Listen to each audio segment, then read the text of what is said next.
Hey, welcome in.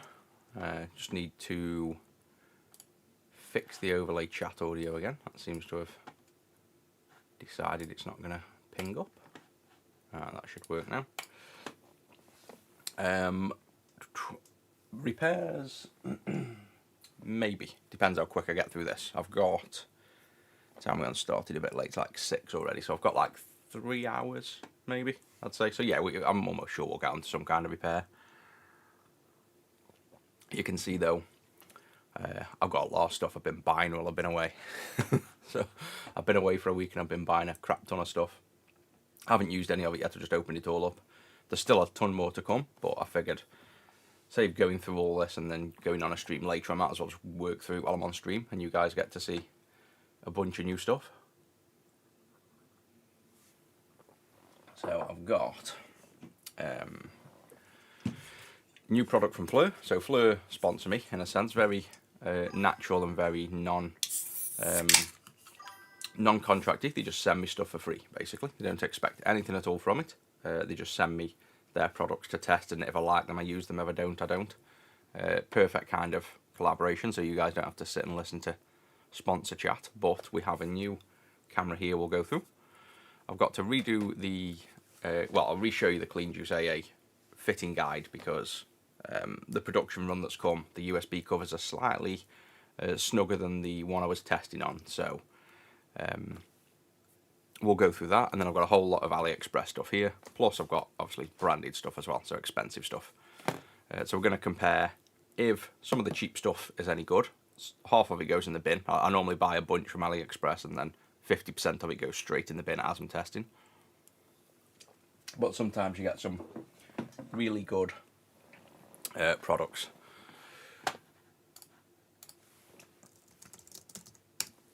So what we will do, oh, that's wicked. I've got a TikTok's amazing. I love TikTok when you start off. I haven't even started the video yet and it's gone. So I guess we won't be doing opening up products on TikTok, that's for sure. Literally blocked before we've started. So I'll close down the TikTok chat. There's nobody going to be in there. Right, so let's just get started then. So let me move some of this stuff out of the way until we test. And we'll work our way through it. So I'm going to move this off the desk. I've also done something really cool with this behind me here.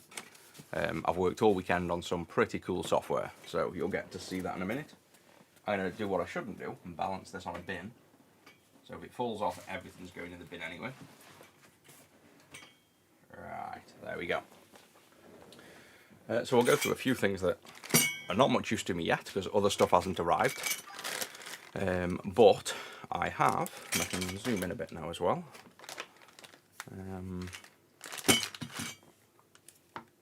I have some hot air tips, and this is because we discovered, I think a week and a half ago, I've been killing Game Gear VDPs with overheating them. First time it's ever happened with anything with hot air. I've never willingly or knowingly killed anything with hot air before, and I think it's a bit of an exception with the Game Gear because literally the CPUs and the Z80s come off fine, but clearly 100% I've proved to myself that it's been me killing them. So I figured it's time to up the hot air game and improve it. So I've got some purposeful directional hot air nozzles, so the hot air stays off the chip, which, if I get the last one I killed before we realised I was killing them, we get this one, this should, yeah, fit perfectly over. So that literally is the perfect fit.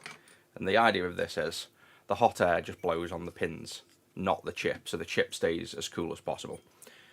But you'll notice these come with a grip fit, and the current Hakko is a kind of push fit. So these aren't going to fit. I don't think they are. They better not, because I brought another iron. But if anybody wants a Hakko hot air station, I've now got, might have 2 spare. I had 3, I've sold 1. Might have another spare. Yes, they aren't going to fit in there. So if anyone wants my, like this, literally this iron you see me use, I've got another one coming that I'll show off when it comes. The main reason I brought it is literally just because these nozzles are very hard to get for that version, whereas this style are easier. Hakko, yeah, I've gone back to the Hakko. I'll explain why through this video. There's a reason for it. Partially I've been cleaning up all the stuff I've got and finding out what we have. But these I'll show off when we've got the new hot air station. So for now, they can go over there, ready.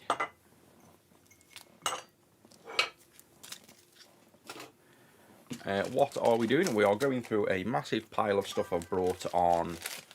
Well, some of it's Hacko, some of it's Fleur that I've been sent, other stuff's AliExpress. I'm just currently going through a load of stuff I've brought. Then I'll show you off some new software.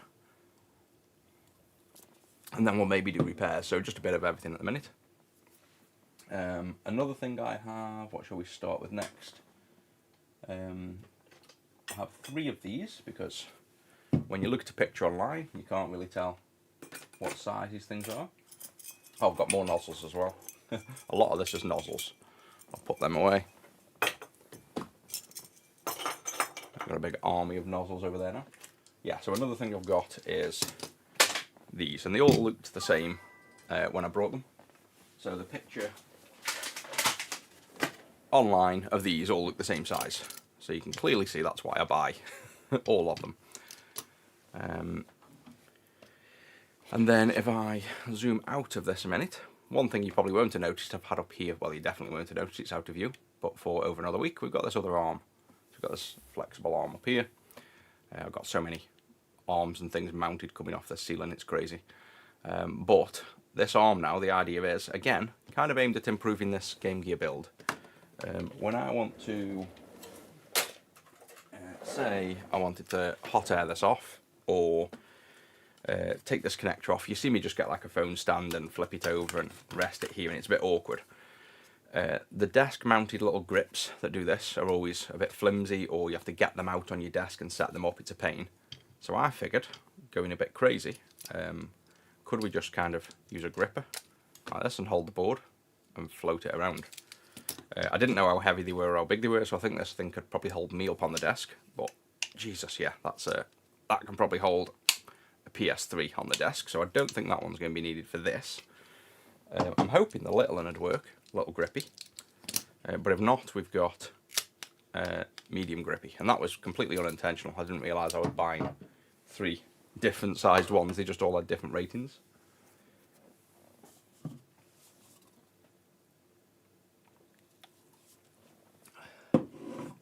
Preparing for UK troubles. What troubles?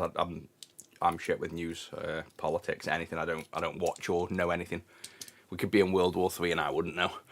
So you're probably gonna have to enlighten me on that one. So this now can come down.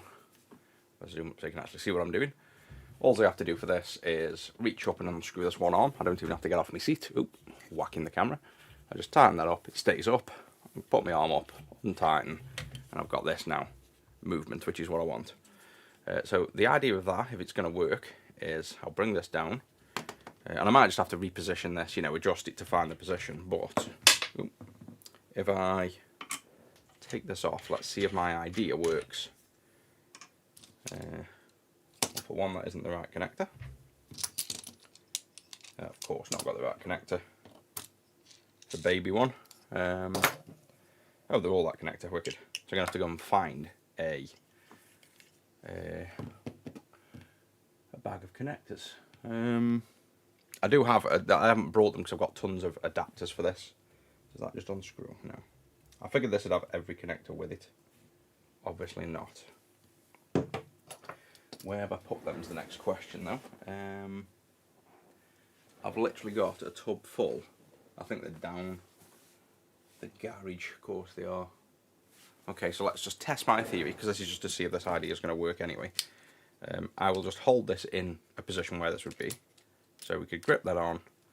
That could quite easily be there, say, yeah, that looks like it's going to be perfect. So if that was in that position, if I can tighten that up so it doesn't move, we know the arm's there. If I just hold it with my arm like that, the only thing is the weight of that arm, yeah, it's got no problem holding that up.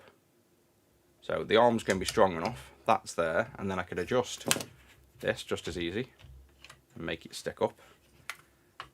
That's perfect. So you imagine that there now, and I wouldn't be holding it with my hand. I can quite easily then get hot air under here and lift things off. So that's going to work perfect.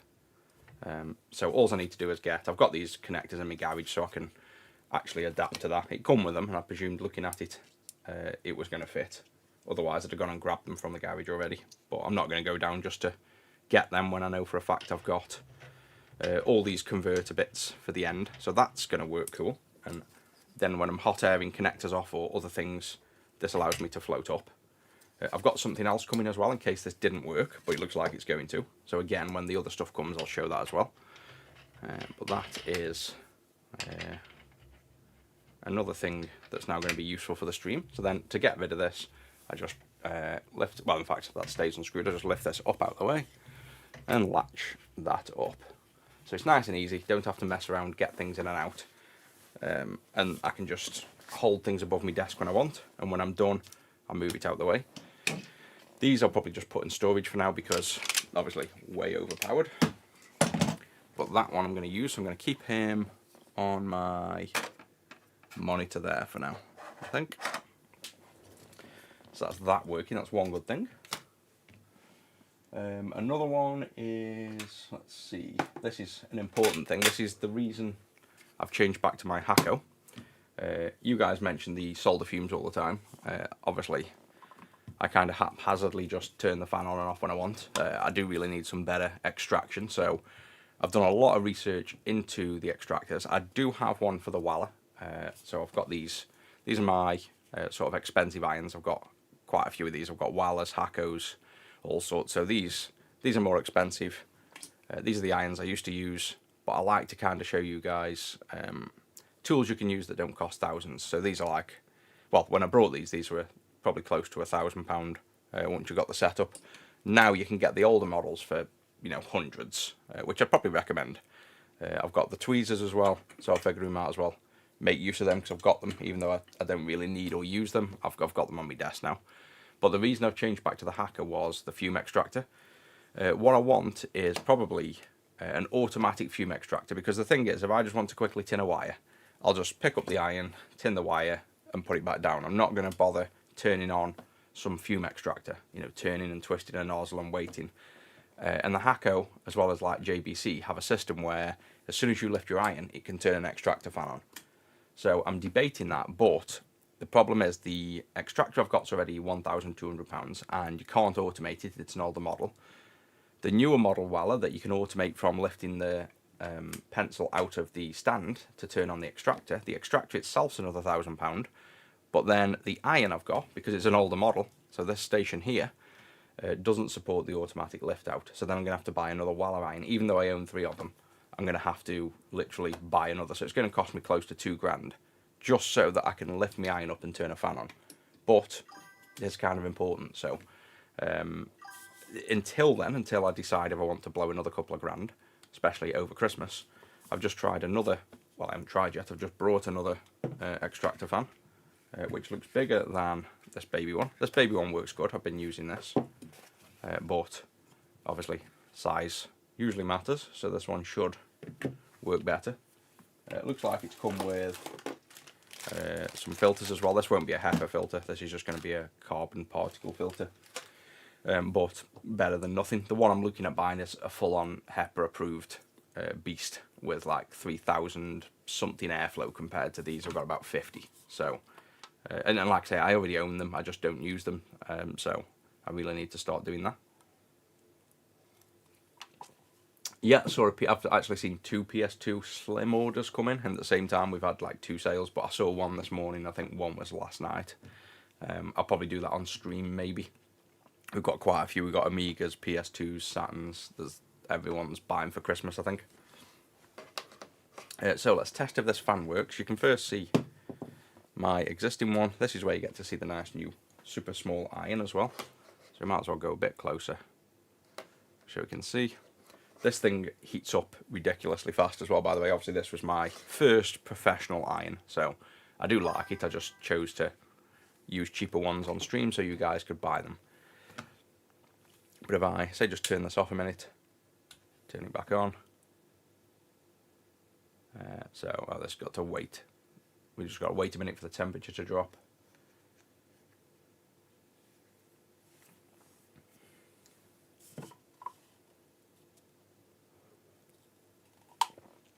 Oh yeah, our SP batteries are literally made by us. So we use a battery factory for everything. We're even having AA batteries made at the minute.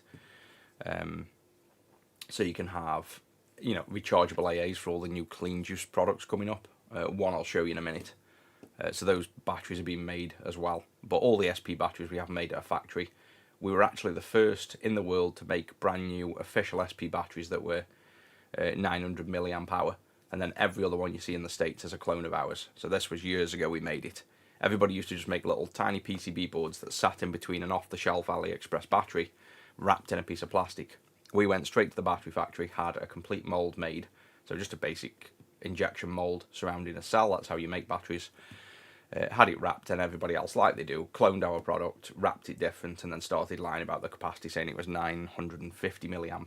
But we work directly with the battery factory. I can show you the messages literally off the battery factory where they ask us if we want to use them and say these other clients have used them, and they're wrapping it with 950 milliamps, and I just say, what's the real capacity?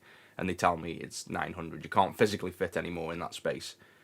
So the most you'll ever get in an SP is 900. If they show you any higher, it's completely fake. But yeah, that's the market. So this is cooled down. Watch how quick this heats up. Ready? Off. By the time it's in your hand over here, it's like, what's that, 3.5 seconds. So pretty fast. And these are active tip technology. These are, just so you know the difference, which basically means when you're working with super fine tips, so you can see how fine that is. I don't want to burn my finger, but oh, that actually made it worse on the focus. Come on, little camera focus. So that tip is super fine, and what it does is the way it senses it is it can sense the tip of the iron, not just sending random heat into the body of the iron. So it means the very tip of a fine tip iron will still be hot. So if I just touch the very tip, you can see it melts the solder. That then obviously without the fume extractors just goes straight up into my face basically. So without that, I normally turn this on, and now when I work away, see that gets pulled through nicely. So if I move further away, you can see the effective range on this. It's probably, and let me, I don't know where my tweezers gone. I've lost my tweezers, there we are. Move that out of the way. Get some. I've definitely been cleaning up. I can't find where things are. There we go. Get some of this so I don't make a mess of my desk for no reason.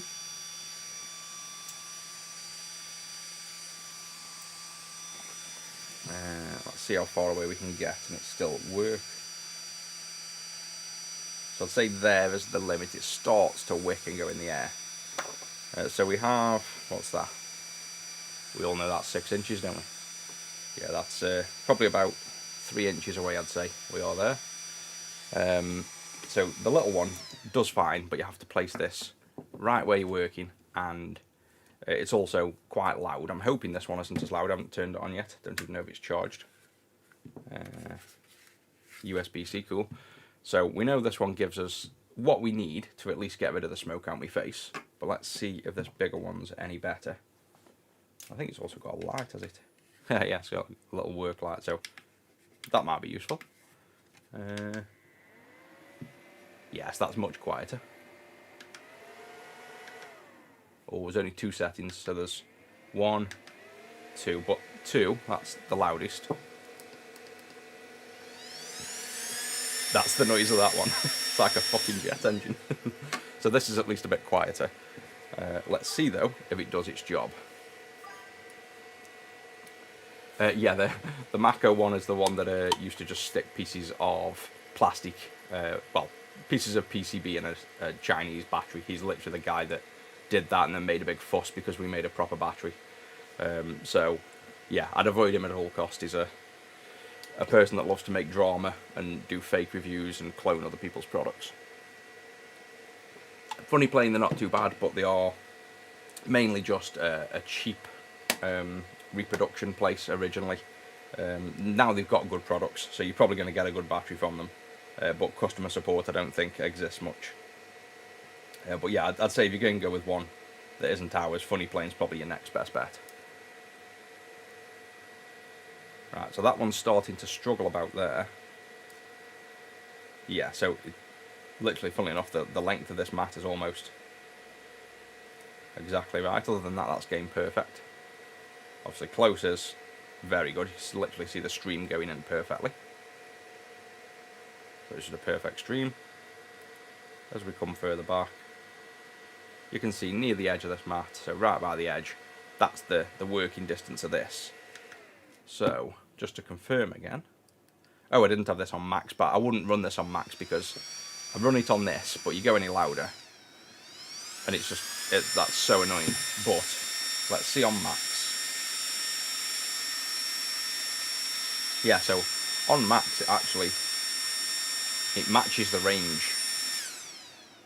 Actually matches the range of the bigger fan. It just sounds ridiculous. So we're not gaining anything in terms of distance if we were to run this on crazy high volume, but then you wouldn't be able to hear me speak. But this one I'm going to keep as well, so that's another winner. Works nice and quiet, so I wonder what level 1 on this does actually as well. Let's leave it on level 1. Or was it on level 1 the first time? I can't remember. Don't think it was. Yeah, level 1's not the best. I'd just run this on level 2 all times. And then you've got a nice... Actually, it was back on there, wasn't it? Near the end of the mat.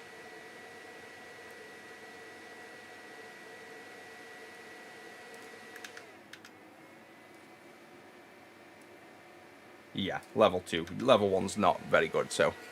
that will be my new fan. So that's what we got. We haven't chucked anything yet. Normally I've chucked a load of stuff by now. I brought, just so you don't believe me that I do actually buy them and chuck them. Have we cleaned up the boxes now? Of course we have. See if it's literally still in the bin from the other day.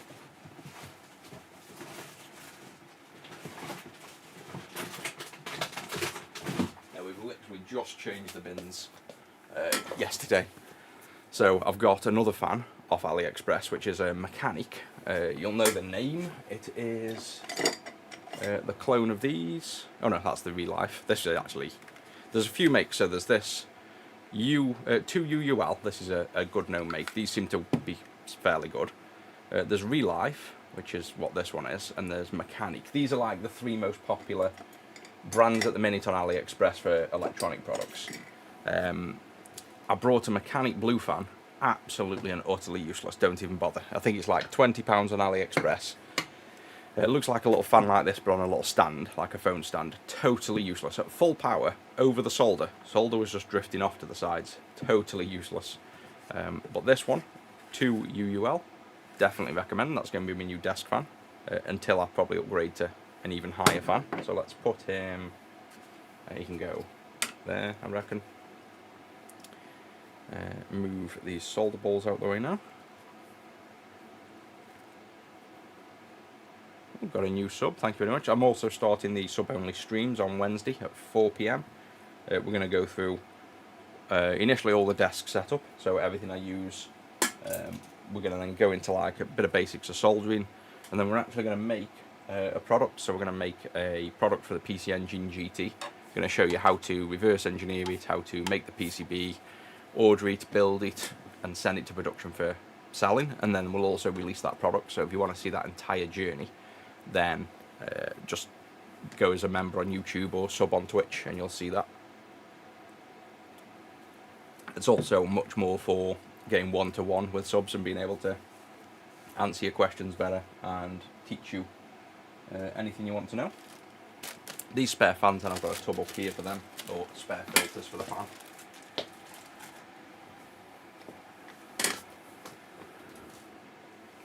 One other cool thing I had as well that I didn't actually show, I got these, one of the viewers mentioned you can get different coloured enamel wire, and I struggled. They don't do it on AliExpress, but straight from my factories I managed to source black, green, blue and gold, or they call it gold but it's basically like a dull red, enamelled wires. So you know the one I've been using, which I've put away now, is red. I've now got green and blue.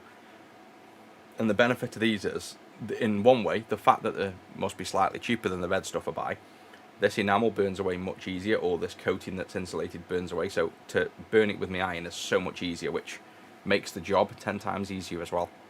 So it's very beneficial for me, because the biggest job within Ammo Wire was sitting there for ages trying to burn off the coating. Right, we have, I've got one of these I haven't tried yet, a Cube ODE. So we've got a ton of game cubes where the lasers don't work.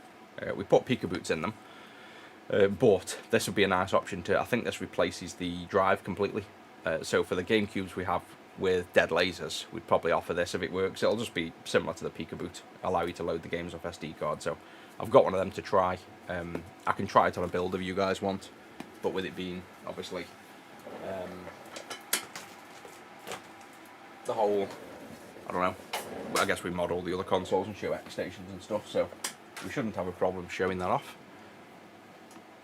Another one is, we'll get to that one, or those two after. So part again of doing the hot air work on here and trying to improve what I do.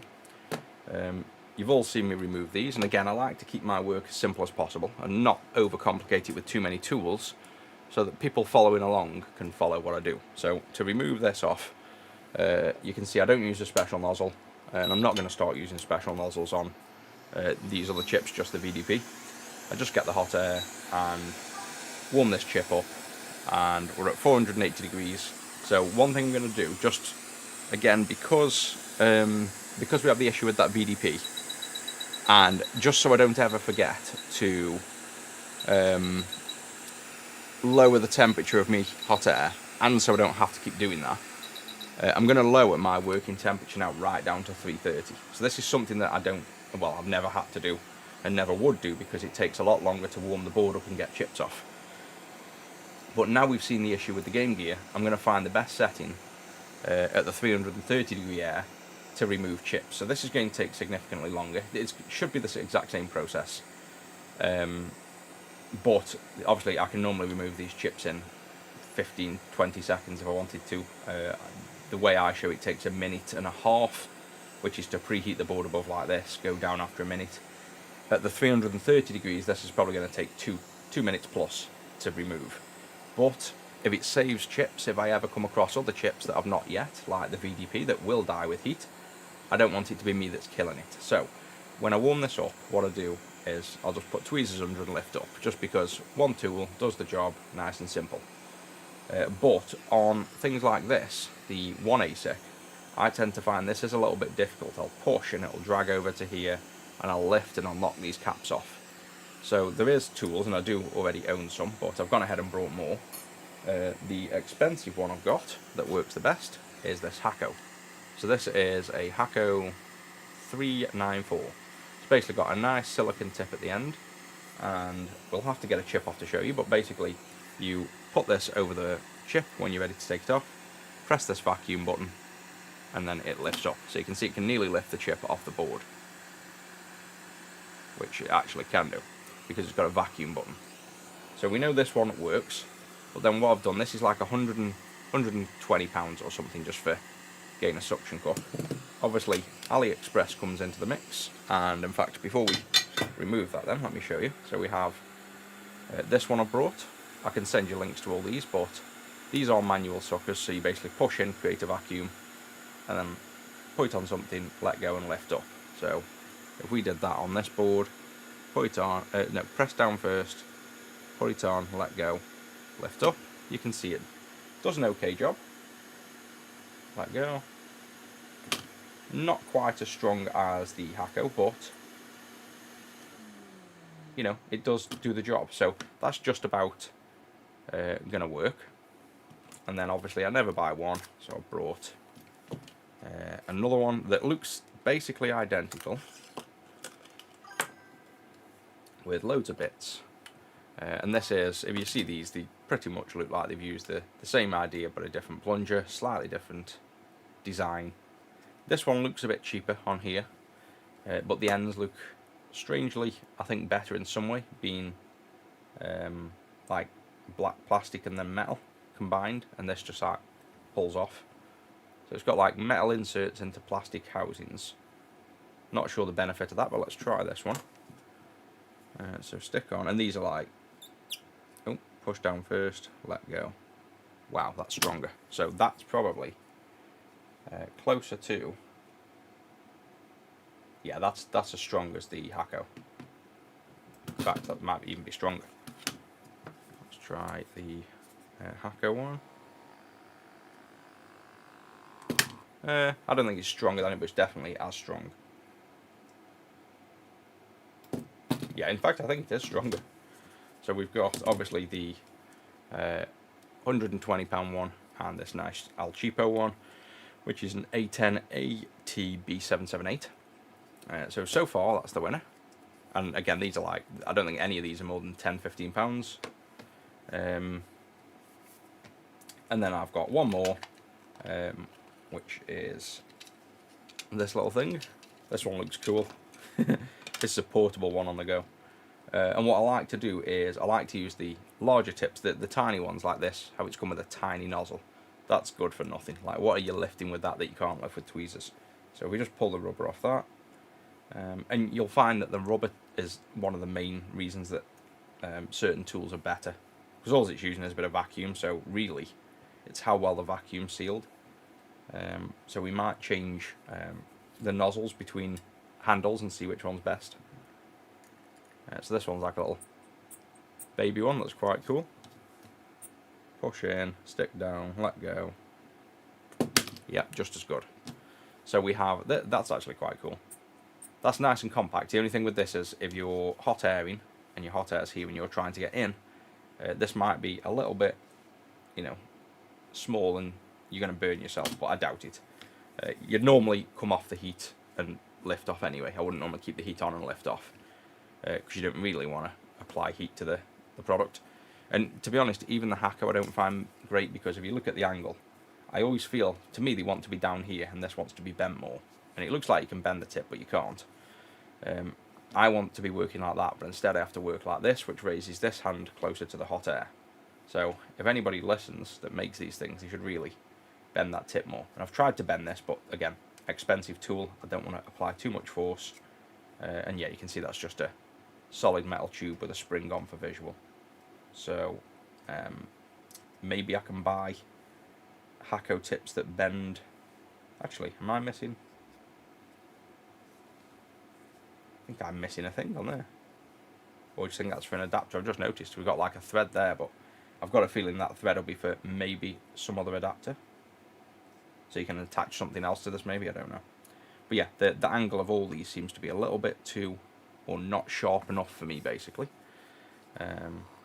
So go on there, lift. But the Hakko convenience is, if you don't, I guess, lift it past a certain point, I presume this will hold all day because you're constantly, if you can hear that noise, it's constantly vacuuming. So it's not going to wear out. The only time you're going to wear it out is lifting too much.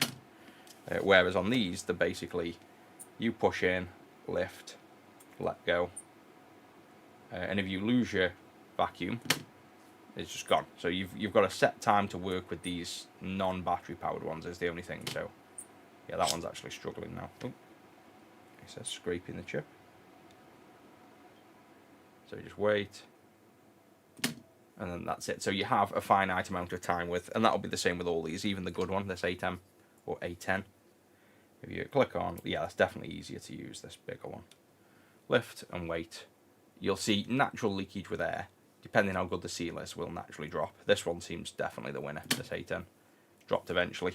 But that's more than, if you haven't removed the chip in that time, then obviously what you're doing with the chip, just floating it around. It's just the added convenience. You pay more money, you get more features. But this one now, you could stand here for 10 minutes. It's not going to fall off because you've got permanent new vacuum. So I'll still use my Hakko. I own it. And then you can just let go to instantly let go as well. But for cheapness, this is the one I'd go with, the A10. So I'll keep this one. If anybody wants these other two pens, just leave me. I'm not going to charge you for them. Just leave a note on an order. Just put include, put either baby or big. Include baby suction tool or include big suction tool. Just leave a note on your order. I'll send you these for free. Obviously, the first person that does it, you might have a few people asking. First person that does it will get it. But yeah, they work. It's just I don't need that many. I just brought them all to find the best one. Find that if you lift the board off the rubber mat and use cheetah hands to elevate the PCB with hot air. Yeah, what I've done, I don't know whether you've joined in later in the stream or not, but I've got above my head, I showed it off at the start, something that we can use. I just need to go grab the adapter from the garage. Yeah, I'll sort that out after. I've got this little gripper here that we can grip on circuit boards like so. And if I zoom out, what I've got above my head that you don't see is I just unscrew that, bring this down, and I've got now an arm here that I just need to get the right adapter for. That'll go on there, and now I've got a permanent solid mount there, and I can get the hot air under, work away, and then just unclip the board, and I just have to literally lift that up and just screw in one little thing like that. So I've got like a nice little floaty desk gripper. I've got another solution coming as well for that, but none of that stuff's here yet. Right, what else do we have? So we've got, that one is going to be kept for me but not used at the minute, so I'll put that up there. Oh, actually I didn't show as well, I forgot. I've been buying loads. That's the problem when you go away, you just buy stuff. I brought this as well for checking how bad it really is to not use an extractor fan. So this is, let's go to the overhead camera actually. Zoom out, a bit close. This is a 10 top, don't know what it is, cost £100 or 200. This is reading the quality of the air in the room with particle sizes of 2.5 and 10, I don't know, microns maybe. So this is telling us how good the air is. And obviously this is much better now because we have the, oh, I guess my fingers are dirty. We have the Shark Clean Sense, it's called, Clean Sense IQ behind us, filtering the air all the time of exactly these particles. But the issue you have is if you're soldering, so if I just solder near it over here, I think you're meant to have this, or both numbers below like 25 or something for it being healthy. So if I just put a little bit of solder there, just near it, and then that's, imagine this is like my face because it's now going up into my face. That's all I'll do, one little solder joint, won't do anything else. And then if we just wait for this, I think it reacts. Obviously, it's got to read. Now, the thing is as well, this is sitting down on the table. The air is technically up, and it's risen up into my face, so that might not catch it. And you can see that's not really changed much being there. So if we go to this camera instead, and let's place it up as if this is my face. So obviously you can imagine my face is up here, so I guess I could lift it up into the air like that, as if I'm actually soldering, and just burn some solder, and I'm just not using the extractor fan for, what's that, like a couple of seconds, one solder joint, that's all I've done. I've done nothing else, just done one solder joint quickly. And then look at that, 600, 700, like hazardous. So dangerous amounts of, just off one solder joint, dangerous amounts of smoke, if you will, particles. So this kind of really does highlight how bad the air really is for you. If I can get that to stay on my poor man stand, like that say. So this is the test I want to use for, there we go, you can still see the number there, so you can still see we have like 77. What I'll do now is get my new mega fan, big greenie. This actually wants to be this side because my face is this side, so I don't want this being where we're blowing the smoke. It wants to be where my actual face is, so kind of this side here.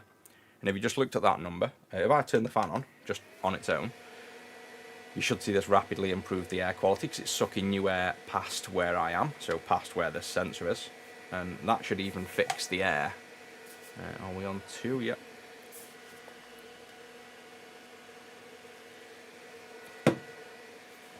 So I think, to be honest, at the minute the room's like actual fumes is about that. So that's, I don't think that's going to come down much more. That is the quality of the air in the room. I think you can probably force it to do nice quality air by sucking fresh air straight through the device. This should lower it down. This is like pulling the particles straight through, and this is going to tell us what the quality of the actual air in this room is. So because I've already been using it without a fan, we've got that particles in the air at the minute, so that's the baseline 36, but you saw it went up to like 700-800. So if I now solder right where my face is, so I'm going to solder right here, but with the fan there,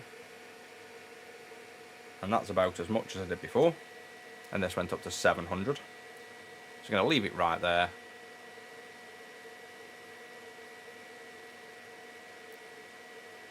And you can see that stayed a nice solid 35, so let's carry on. So you can see how much that does actually work, and all we're doing really is, for the most part, blowing the smoke to another part of the room, so it's not the perfect solution, but then I have the particle filter behind me that cleans up the room in the air in the room. But yeah, rock solid. So now if I turn the fan off, do another, that's it. One, that's me just deciding I'm just going to quickly strip a wire and do nothing else. Move it out of the way. And then we should see that that will skyrocket in a second, I presume. It's like I say, it's not a rapid change, it's like it takes 5 seconds to scan the air really. And you can see that's now already gone through the roof. So that's literally how important using the extractors are, even if it's a cheap basic one. You know, very unhealthy. We've done one solder joint and it's very unhealthy. So that's why I brought this, just to really check if the extractors are working. I've obviously got I'm contemplating getting the much more expensive Walla HEPA fume extractor, but the setup's going to cost me a few thousand, so I will decide when I want to spend that amount of money on something that I already have. It's just not automated.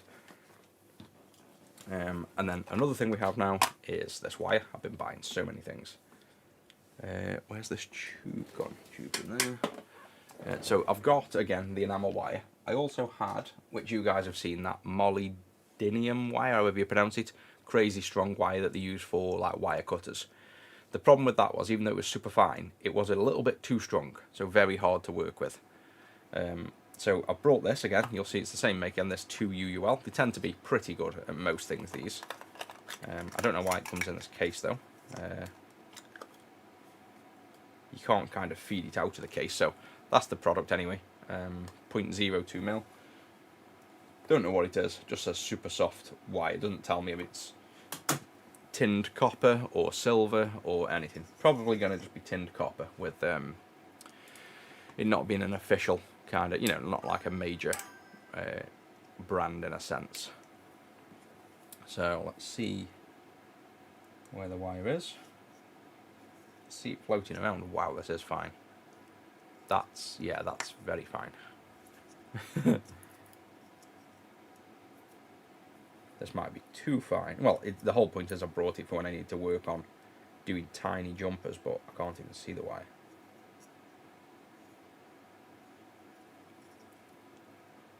Ah, you can see it under the scope. And then it's broke. And broke again.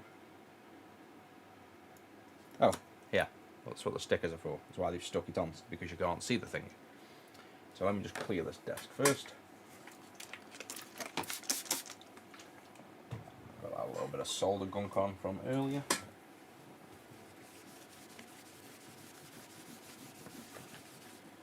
That's a bit better. Tweezers need cleaning.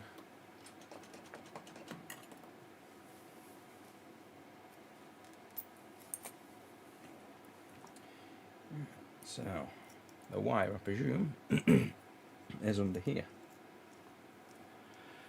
that the wire? No. Okay, that was my wrong idea. That's just telling me which way the wire is spooled. I thought the wire was going to be under there. There we go. Let's just break him off there. So he's there, stuck to the top. Yeah, so there's the wire. Finally got hold of it. That's going to be a pain to work with. Now, this is obviously not going to be crazy strong because it's so fine. This is ridiculously fine. Yeah, it's strong enough. It's, for how thin that wire is, that's probably the perfect amount of tension. So if I pull, oh, I've snapped it off this end. So it's going to break easy, but the point is, if I need to do really fine connections onto the thin traces, this should be perfect for it. So let's see if, do I have anything with a fine trace at the minute? I mean, we can just work on a Game Gear and that'll be like, in respective of fine traces, these are going to be ginormous for this wire. But what's the thinnest trace? I think we've got these, which are like 0.2. These are like way bigger traces. These aren't an issue for anything really. It's mainly for when I want to work on super fine traces, probably on like my circuit boards, things that are like the. In fact, there's a point.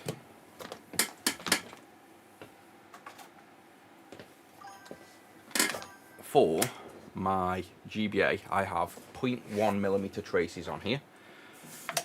This isn't enamelled wire, this is pure conductive wire, so it's going to be either silver or copper tinned with something.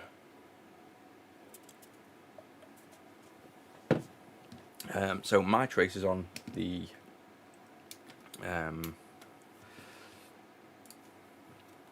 clean screen for GBA, these are 0.1mm traces, so if you compare that trace to the trace thickness of a Game Gear, they look fairly similar here.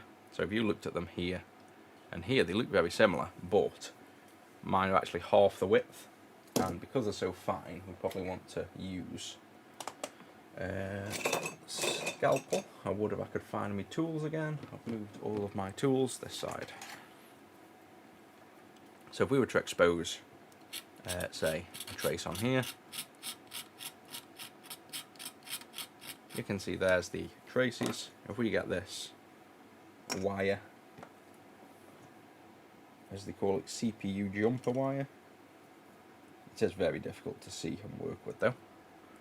You can see that's probably, it's, yeah, well they say it's 0.02, which is obviously not the width of it because these traces are 0.2, so the wire should be 10 times thinner. So the marketing spiel on it saying it's a 0.02mm wire, maybe that's the, you know, not a width, it's maybe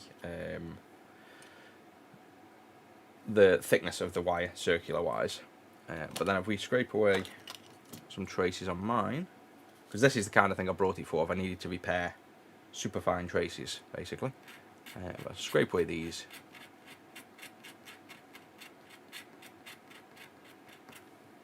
You should then, it's going to be hard to see if you'll tell the difference. So on camera, you can't tell much difference between them.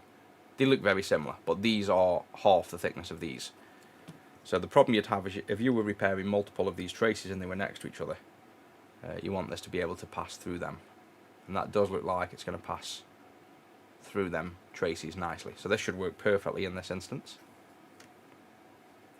So for that, let's give it a go. I've also got my new superfine Weller tip. Yeah, got the Weller tip on. So again, fan, the thing I keep saying I need to be doing. A bit of flux.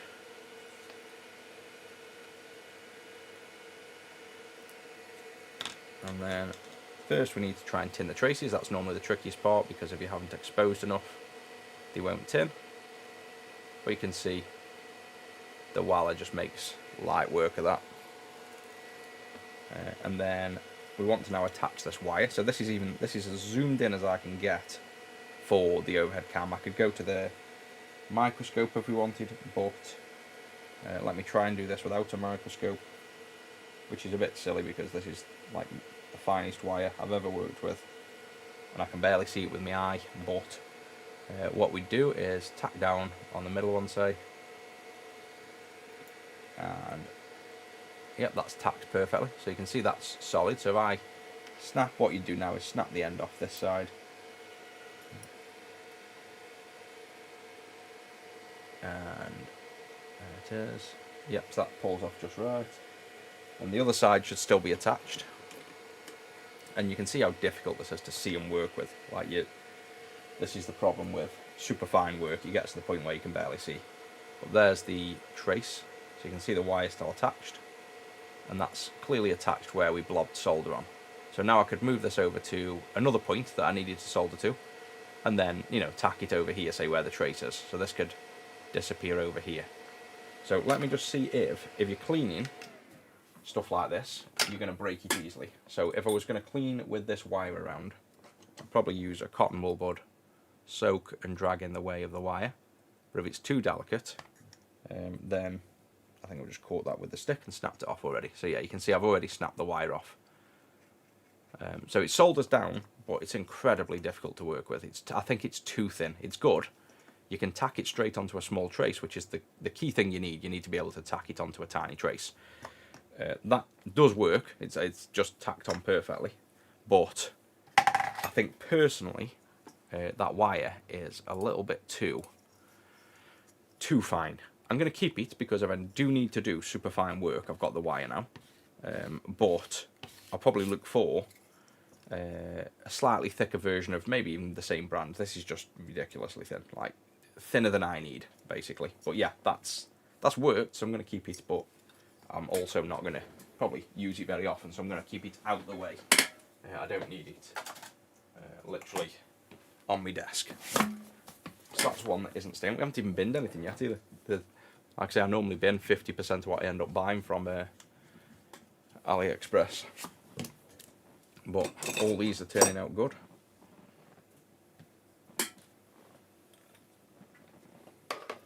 Right, we have one other well, we've got three other things to go through. We have, saving one of the best till last, but this is a new camera from Fleur, or Fleer. They're actually called Fleer. I've always called them Fleur, so you'll hear me always call them Fleur.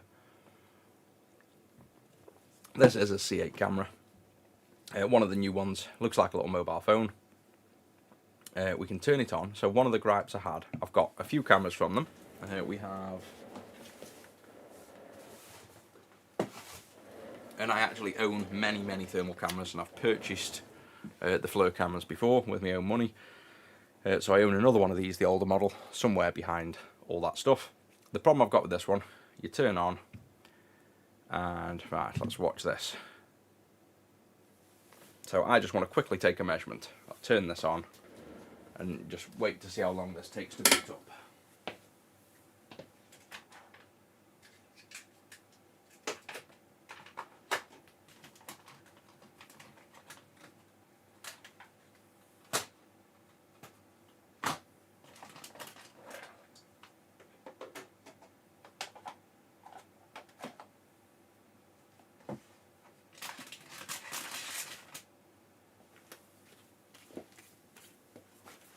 Still not booted.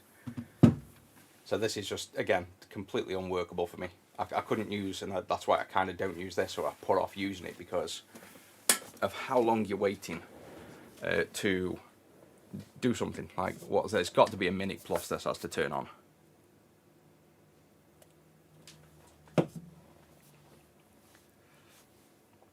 And in the industry, obviously, this time matters. This is a massive delay in the job when you're trying to get through work. So there we go, it's booted.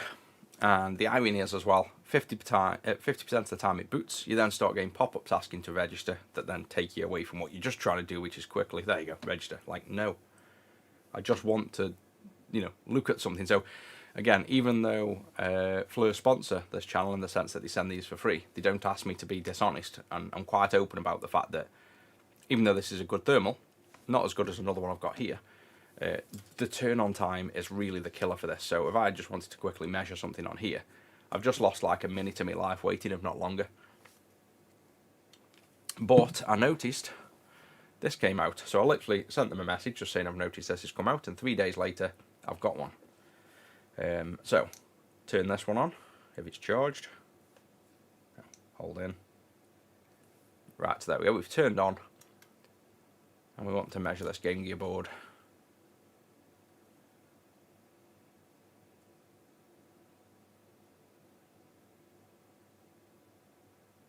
You can see it still takes a little while to boot. Now, when I've booted it before, I think I've had it booted in like 3 or 4 seconds. So I think there's probably like 2 states. There's probably like a deep sleep and a sleep state. So we'll power this off and power it on again in a minute. But you can see already significantly faster than the other one. So this has taken maybe 15 seconds to boot.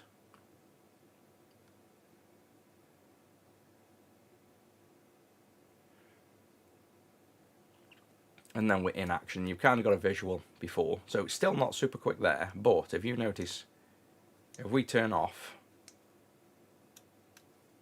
like so, so it's, oh, is it not turning off, or is that just a, oh yeah, there you go. So that's off, you think, and I presume this is like an Android device inside. So if I then turn on with that button,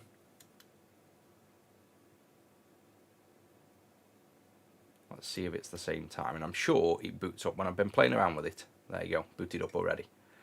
So it's got obviously the first check of the day. You've probably got the 15 second, 20 second boot, but then you're just going to tap the power button, which that is a little bit thingy. There we go. You're going to put that away. It's not draining as much power, and then later on you're going to go, I just need to test this again. You're going to tap the power button. You got 1, 2, 3, 4, 5, 6, 7, 8, 9 to 10 seconds. So acceptable. You're not going to get too much quicker on, you know, high quality thermals, just because of they do have to actually boot a system up and get going. Versus the ridiculous like minutes and minutes and minutes long of this. Quality wise, again, all of the flares seem to be very similar quality on the thermals. They're good enough, but I think obviously I'm used to very high end thermals as well. You can see not the best in terms of PCB work. Like the overlays they don't align. So what I tend to do is turn off this overlay setting, which is where's the setting on here? Image mode. I just like pure thermal. So the MSX overlays a webcam, which is here over the image. I just like to see pure thermals because on PCB close-up work, the webcam never aligns with the thermal, and it just makes it worse than not seeing it. So that's what you're looking at. There's your Game Gear board, and you can see, you can make out that that's the Z80 here, but it's not super accurate. But for a quick, oh, where's the heat on this board, and you're looking over, which is what I normally start with. If I want to quickly check is there any thermal issues, I'd pull this out and just look around and go, no, there's no thermal issues on this board, obviously. But where the other one fails, this Fleur ETS 320, let's see this powering up. So I don't even really pay attention to how long this takes to boot, because it's just that good. I ignore the fact if it takes long to boot, so I genuinely don't know how long this one takes. But I'm sure it isn't that long. I'm sure it's very similar to probably the new one. There you go, so very similar, and now we can start using it. Even though we don't have measurements on screen, we can start using it straight away. But look at the difference in detail. So if I adjust the focus and show you there, because nothing's warm at the minute, let's warm it up so there's a bit of temperature difference. Look at that, now there's a tiny bit of heat on. Look how ridiculously sharp that is. So that's what I'm always after in the thermal cameras. I like to see, I can literally tell you which pin on this chip is no good. I can see every single solder pad for every single SMD resistor. It's just so good. If we compare that now to this one, so if we just move that to the side, put this one in, and there's your difference. So, I can get that on screen. There's what you're looking at. You can't see anything. You can see that the chip is generally hot. You put it under this one, you can see exactly which pins are hot. So that's the major difference. But using this handheld, it's on a stand. You can take it off the stand, but it doesn't feel right just holding this kind of brick of a camera around. This feels more handy to quickly look around a board. And then especially if I want to use this as it's designed, kind of inspecting properly like this, going through the board, I don't want to have to keep removing this from the stand, taking the bit off the top and, you know, messing around basically. So I've got the two now. This one seems ideal for what I want, which is when you want to quickly check if there's any thermal issues. I can pull out the C8 and not have to wait 2 minutes for it to turn on. And if there is a thermal issue, I'll pull this one out and do a proper inspection.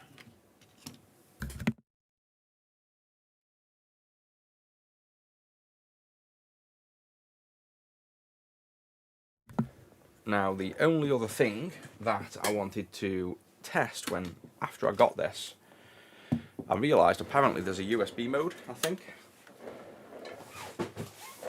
So, there's a USB port I'm sure I read somewhere you can plug this in and it show up as a webcam, which means I could potentially have a little USB lead that I simply keep lying around, you know, floating on the desk, so I can just plug this in and overlay it on stream. So let's see if this shows up as a webcam. Yeah, it does. FLIR camera, nice. See what happens. Oh, it's called itself FLIR camera when I've plugged in. Let me see if I do have a webcam now. Camera app on Windows, maybe. I don't know whether we've got to do settings in here to connections, Wi-Fi, Bluetooth, advanced. So no, it doesn't mention anything about USB on there. But I'm sure I've read this can output. I think it was on their webpage that it can output a USB camera.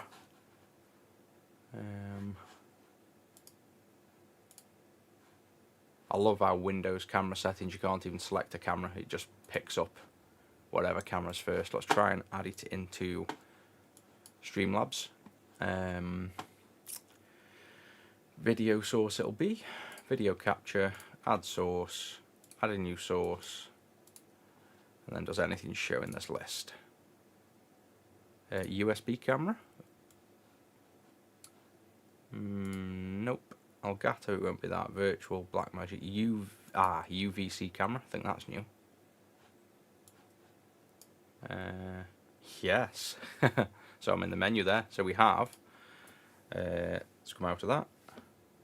Look at that, there we go. So we now have a thermal camera I can overlay on screen for you guys. So ignoring the reflection of this camera, I can then just go around this board, warm it up.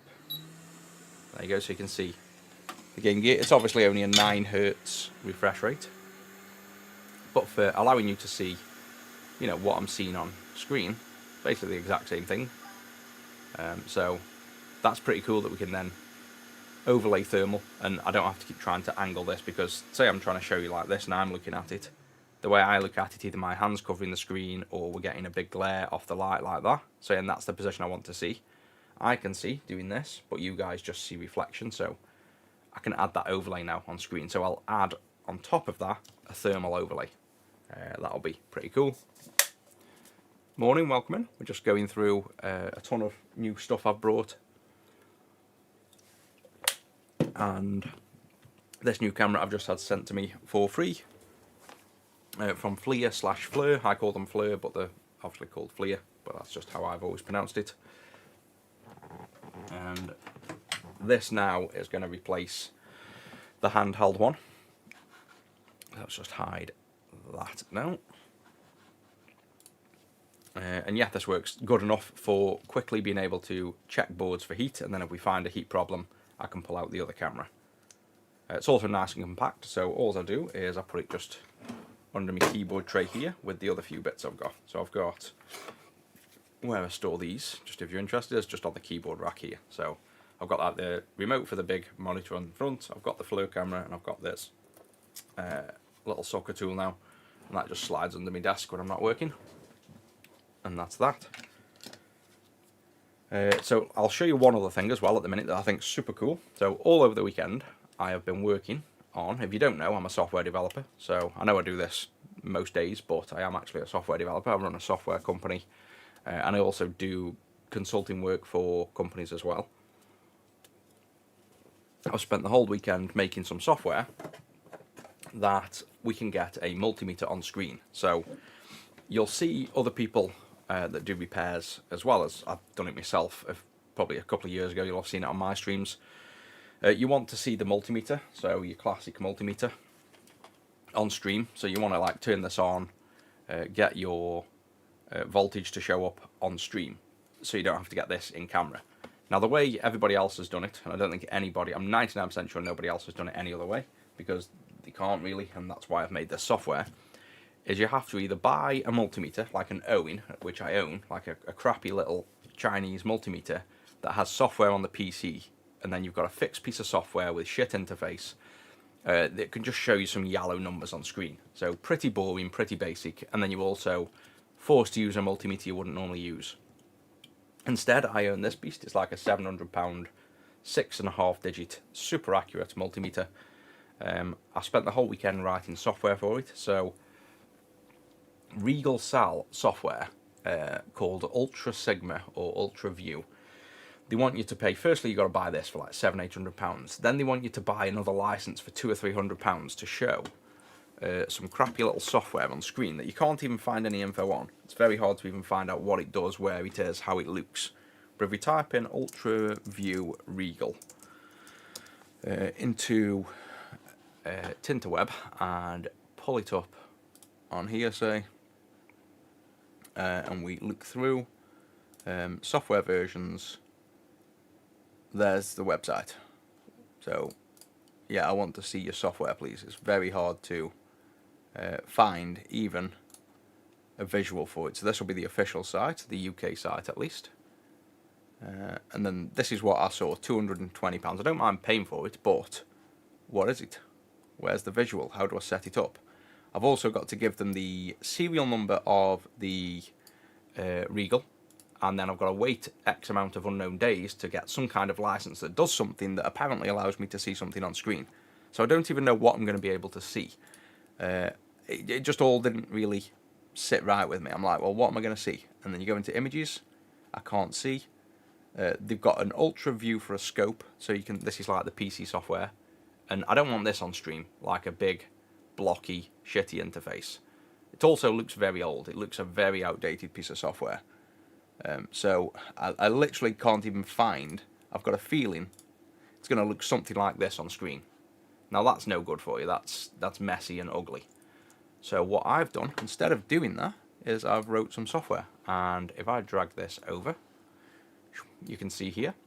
This is what do I have on stream there? Why have I also got an overlay? 1 second. Oh, it's the capture doesn't like doing that. I'm dragging it over and it's like showing something that is. Oh, I know why. I've got it already enabled. 1 second. Let me go to live views, turn off the multimeter that's secretly already on stream. You just can't see it. This is the software I see on my PC. So I've wrote this software. Oh, I'm going to have to just use the screen. I've got it already set up, so it's kind of interfering by dragging the software over. Let me just point at the screen instead. Go up to here. These are the live stream. This is the software I've written.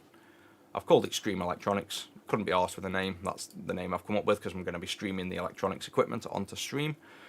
You can see this has a nice interface. So I've made this all modern UI, made the logo, and then what we can do, we can show on stream, and you can see, ta-da, on my actual stream. Where's my hand? Well, you see at the top left of the stream, you've got this thing saying not connected, and it's literally this thing here. So whatever's on stream here, obviously not the cursor. I can hide and show it on stream using the software. The fun thing is, I can now turn this switch on here, and it's going to connect to. So if I try and maybe drag this down so you can see it on stream still, drag him over. Right, so see the multimeter here. I'm doing this so you can kind of see it in action in real life. This is the software. I'm going to turn this button on, and then if you watch this device, see how it's connected? It's now set up this, gone to multimeter mode, and made this really nice UI. I can toggle modes, so watch these buttons change here. When I click this current here, it's going to control the multimeter. So it's now completely changing modes. I can change through every mode. You can see I've made color modes on screen as well. So if we go to resistance, it goes blue, and then you'll see some different things in a minute. We've got continuity mode. You can see I've made the UI, so I've made like a nice little exclamation mark when it's above 10 million, like a shock. I've got so much power with this, so if I move this out the way, I can hide it as well on stream, like that. So if I move that up, and I'm the one then controlling that, and we could say work on a board here. So if I then get, say, this, and this is a common thing you obviously want to see happening. I can get, say, a clean juice we want to test. I can get the probes out now, and I can move this off my desk. I've got some extension leads coming because I can control it with software now, so I don't need to manually do anything. If I plug these leads in, I've written, this is obviously, bear in mind, I've wrote this all on Saturday and Sunday from nothing, but there's a lot of potential we can do here. See how the voltage is just 0, basically? That's how accurate it is. It's floating around 0, but it picks up on literally like the voltage in your hands and things. So I've got 0.03 volts in my hands. If I then measure the battery, look at that. So it now goes orange. So I've made like colour codes for different voltages. So above 3.5 volts goes orange, below that goes yellow. And I can probe in. There we go. What I can then do is we can have even say the top-down camera like this. I've left in this old one when I was messing around. Let me just delete that duplicate. There we go. So that's the overlay. You can see it's also semi-transparent, so you can see through the board, and you can see I turn lights on, they shine through. So nice and cool there. If I now measure say a 34 volt rail, look at that, goes to fire. So we've got different visuals for different colours. I don't think I've got anything at like 3 volts lying around that I can probe to show you, under 3 volts quickly. Just to show you like the yellow. So you see that's 20 volts. Anything around here, 6 volts. Maybe a feed. I'll tell you what will be. That's not quite in focus actually. There will be a feedback resistor around here somewhere for this regulator. I don't know which one it is. But if we probe one of these, just above, if that goes below 3.5, you'll see it turn to yellow. Go on, keep going. No! Come on. Go on. There you go. So I've got like a nice visual indicator of, at a quick glance, we can see the voltage range. So if we see the fire, we know we've gone like above a certain voltage. I can then do, say, resistance mode. So if I turn that off, resistance, similar thing, above 10 mil goes a big exclamation mark. Dead shorting will go white and show R. And then say this is about 700 ohms, that's still white. If you go to like 1K, so this will be like 10. Anything above 1K it shows a K and goes blue. So blue is in the Ks. White is below 1K. Same as dead shorting, and open will go a dark purple. So again, all stuff I can control and change however I like. Continuity, I've done quite cool here. So in continuity mode, don't really need that. It'll say open, obviously. And then when it's below, it will go green. So a nice visual indicator for you guys when there's continuity. But the other cool thing is, in continuity mode, if I get some resistors, so probably zoom out a little bit, we don't need to be that close now. If I get some resistors here, you can actually in continuity mode get a partial connection to show if there's breaks. So if we go on that, see how it goes orange and shows you the resistance, and then if you short it, it goes green and beeps. So all this is controllable in my software, and I've literally made this UI. So anything I want to do, one of the examples I said was, say we had the voltage go above 30 volts. I could have Charizard appear in the bottom corner on the stream and put a flame across because I've wrote the software and it's running on this PC. So we have ultimate control of this this setup, and you can see that's 10K, so that's above what it would read. Whereas if you go below 1,000 roughly or below 2,000, it'll show as a partial connection, and then otherwise it shows as shorted. But yeah, I've got so much control of this software of what we could do, and it can integrate and run with the stream. You can even send chat messages and output voltages and continuity and all sorts. This is just the first part of the software, basically. Diode mode, I'll show you that. We have an LED, say. The beeping at the minute is, if you switch to diode mode from continuity, that's draining the internal capacitance, so it thinks there's a connection while it drains the capacitance. And now if we go on with the probes, see that's the wrong way, so nothing lights up. If we swap the leads around, you can see the diode. Oh, I realised on the vertical you can't even see. On this one it shows the voltage, so I should expect, and look how quick it reacts as well. Based on this has been a stream, it's literally instantaneous. And this is running over Ethernet as well. So the bench power isn't plugged into USB, it's running over Ethernet. I'll be probably doing a repair. At the minute I'm just showing off the software I wrote at the weekend. So you see this dial at the top, I can hide and show. This is all running off software I've written, and it's actually running off this Rigel here. So I've wrote some code to interface with this, and the code is sitting running on my PC here. So I can swap modes go between, say, capacitance next. Oh, clicking the stream. Go to capacitance there and change modes, and it controls the actual Rigel multimeter here. So I'm just showing that off at the minute. Once I've shown that off and set up one other thing, I'll jump on a repair. Probably it's only 7 o'clock, so yeah, we'll probably get a repair done. So capacitance, you can see floating air capacitance in these cables because it's so accurate. It's showing like a few hundred picofarad. But if we measure, I think this is a 100 nanofarad cap. If we measure this one, yeah, so 100 and 200 nanofarad roughly. But bear in mind, you wouldn't normally use a multimeter to measure capacitance accurately. You'd use an LCR meter, which I own, but just for demo and the purpose, you can see this one is a larger one. There you go, 3.4. So this will be like a 3.3 microfarad cap. And again, I could make this change colour if I wanted. It's all something I can do because, again, this software is written by me. It's all open source as well. If you wanted to see this entire thing being made over the weekend, you can go to, for those of you that don't know, I also run a software company called Angel 6. If we overlay this on screen, you can see, I mute myself talking, I've got a channel called Angel 6. We can hide that meter now I'm done with it a minute.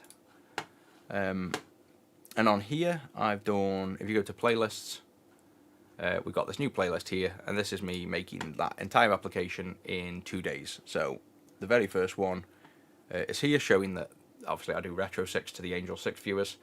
I go through literally what I want it to look like. So this is the mock-up I intended it to look something like, and we ended up pretty much exactly as we wanted it.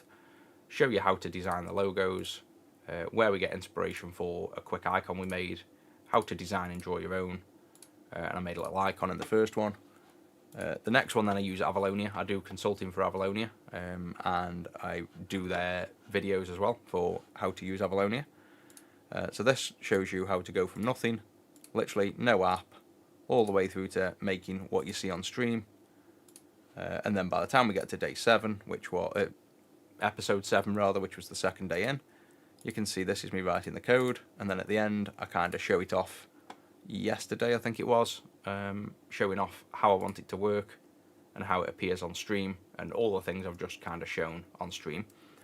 I've done more since then, so I actually have another mode I haven't quite shown you yet, which is, if I bring this back up, we have temperature, and this is cool because it's if I plug in now, where do I plug it in? I've got a little K-type temperature probe. So this Rigel meter is that advanced. You can literally use any temperature probe that you like, and I've configured it to work with the one that goes in my Fluke multimeter. So I can configure it for literally any type of thermal probe. So if I plug that in now, this is now sensing the temperature on this. And if I warm it up, you can see, and again, green. But watch what happens if I heat it up. I think you can guess what's going to happen. Above 50, it goes to yellow. Above 80, it's gone orange. Above 120, it's gone red. Then over 200, fire. So we've got a full little temperature range. This can go up to like probably 1,000 degrees, I bet. So what we can do is take this down onto, say when we're doing these two ASICs, we can tape this with Kapton tape onto the chip, have a go at doing the reflowing and monitor the live temperature of the chip, or even tack it on the board underneath. I don't think I've got any Kapton tape lying around. I think that's right.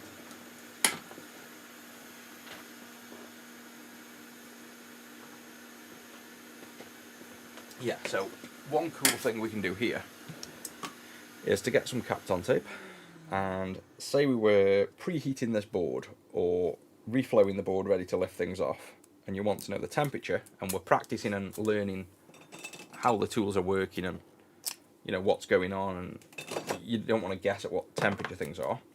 You can take this to the board here. So let's just very roughly tape that to there. And then what we can do, we could go to the overhead camera. I could move this in, and let's say we're going to remove this chip.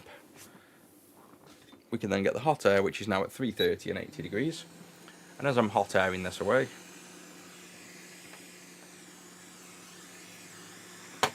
let me just move this overhead again slightly on stream over to here. There we go. Because I keep thinking I'm not looking at the vertical much.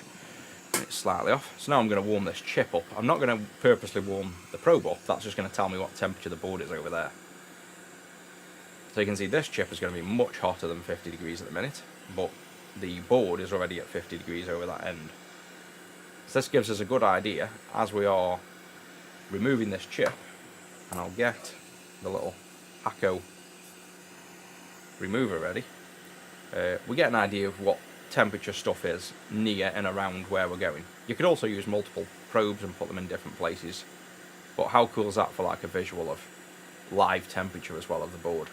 There's just so much we can do with this like software now, and it just works perfect. Considering I've literally whipped this up in a weekend, I must say seems very stable and working exactly as I envisaged it.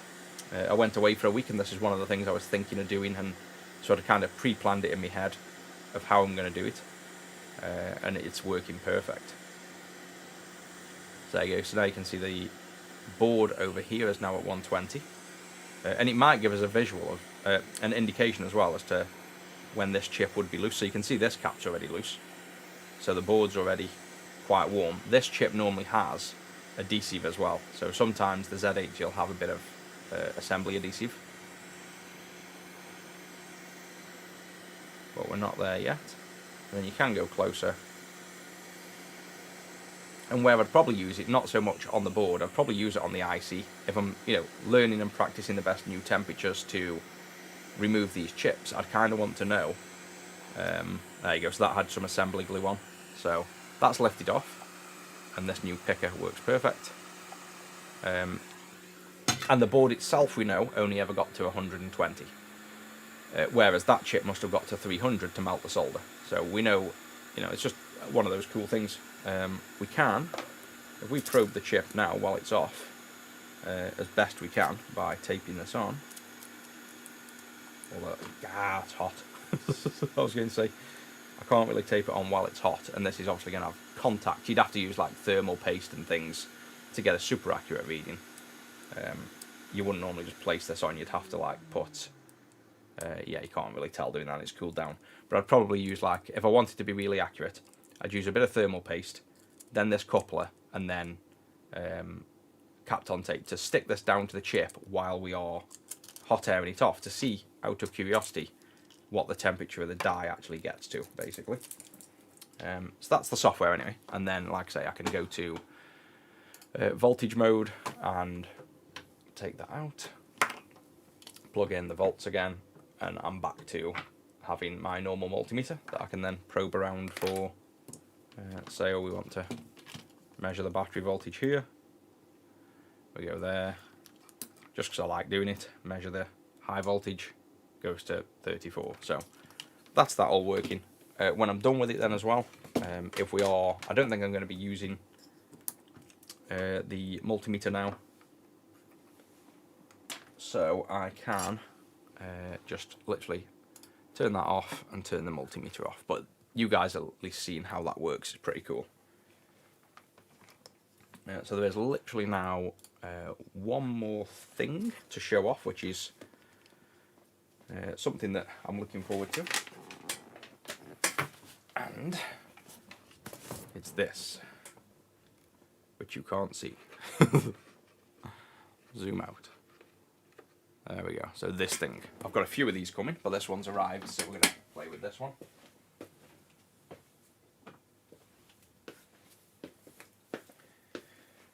And it better be what I think it is, which is a micro hot air station. So you can get micro tips for the normal hot air. So I have one here, for example, which may be hot because it's literally in line with that. So you can get little tips like this, which are nozzles that turn your normal giant hot air station into tiny tips, but they're not the same in any way as an actual soldering iron station that has micro hot air, and it's for a reason, and I'll show you when we get into this. But the idea again is I just like to do new things, so I like to learn new techniques. It was all kind of inspired by having to change the workflow a little bit on the Game Gear VDPs. I've started to mess around more with the preheaters that I've had, getting a board to hold it above the air, changing my hot air temperature. I just enjoy stuff like that. It's like new and fresh again. So one of the things I want to do is have a play with micro hot air and see if we can end up using it for other techniques and other work. And on that note, just before we open this one, I just remembered one of the other things I always say.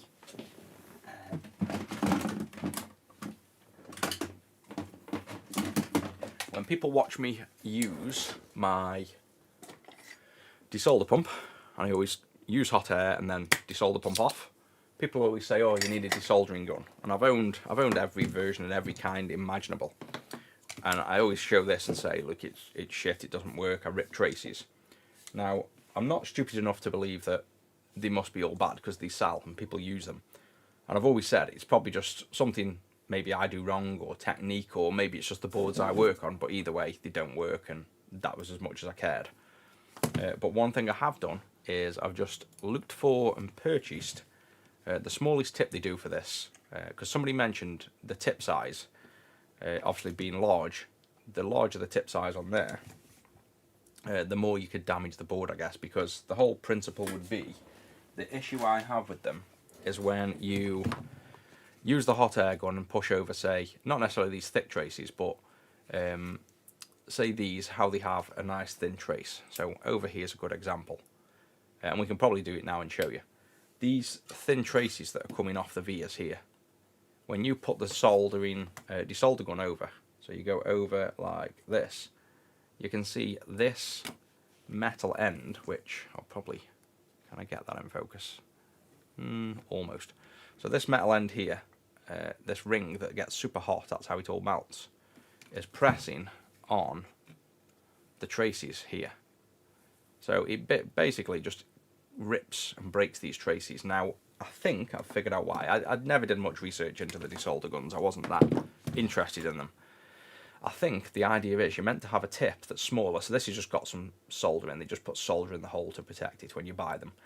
I think the idea is this hole should be smaller than the via's annular ring. So you're never touching the trace. You're touching the inner hole.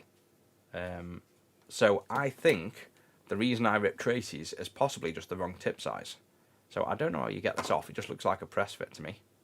There's no screws or threads. So I've got no idea how we remove this from here. I'm going to presume. Actually, I think by the looks of it, it slides through and catches on the collet. Yes, it does. So we're going to have to take this off. Which, is it just a push in and twist maybe?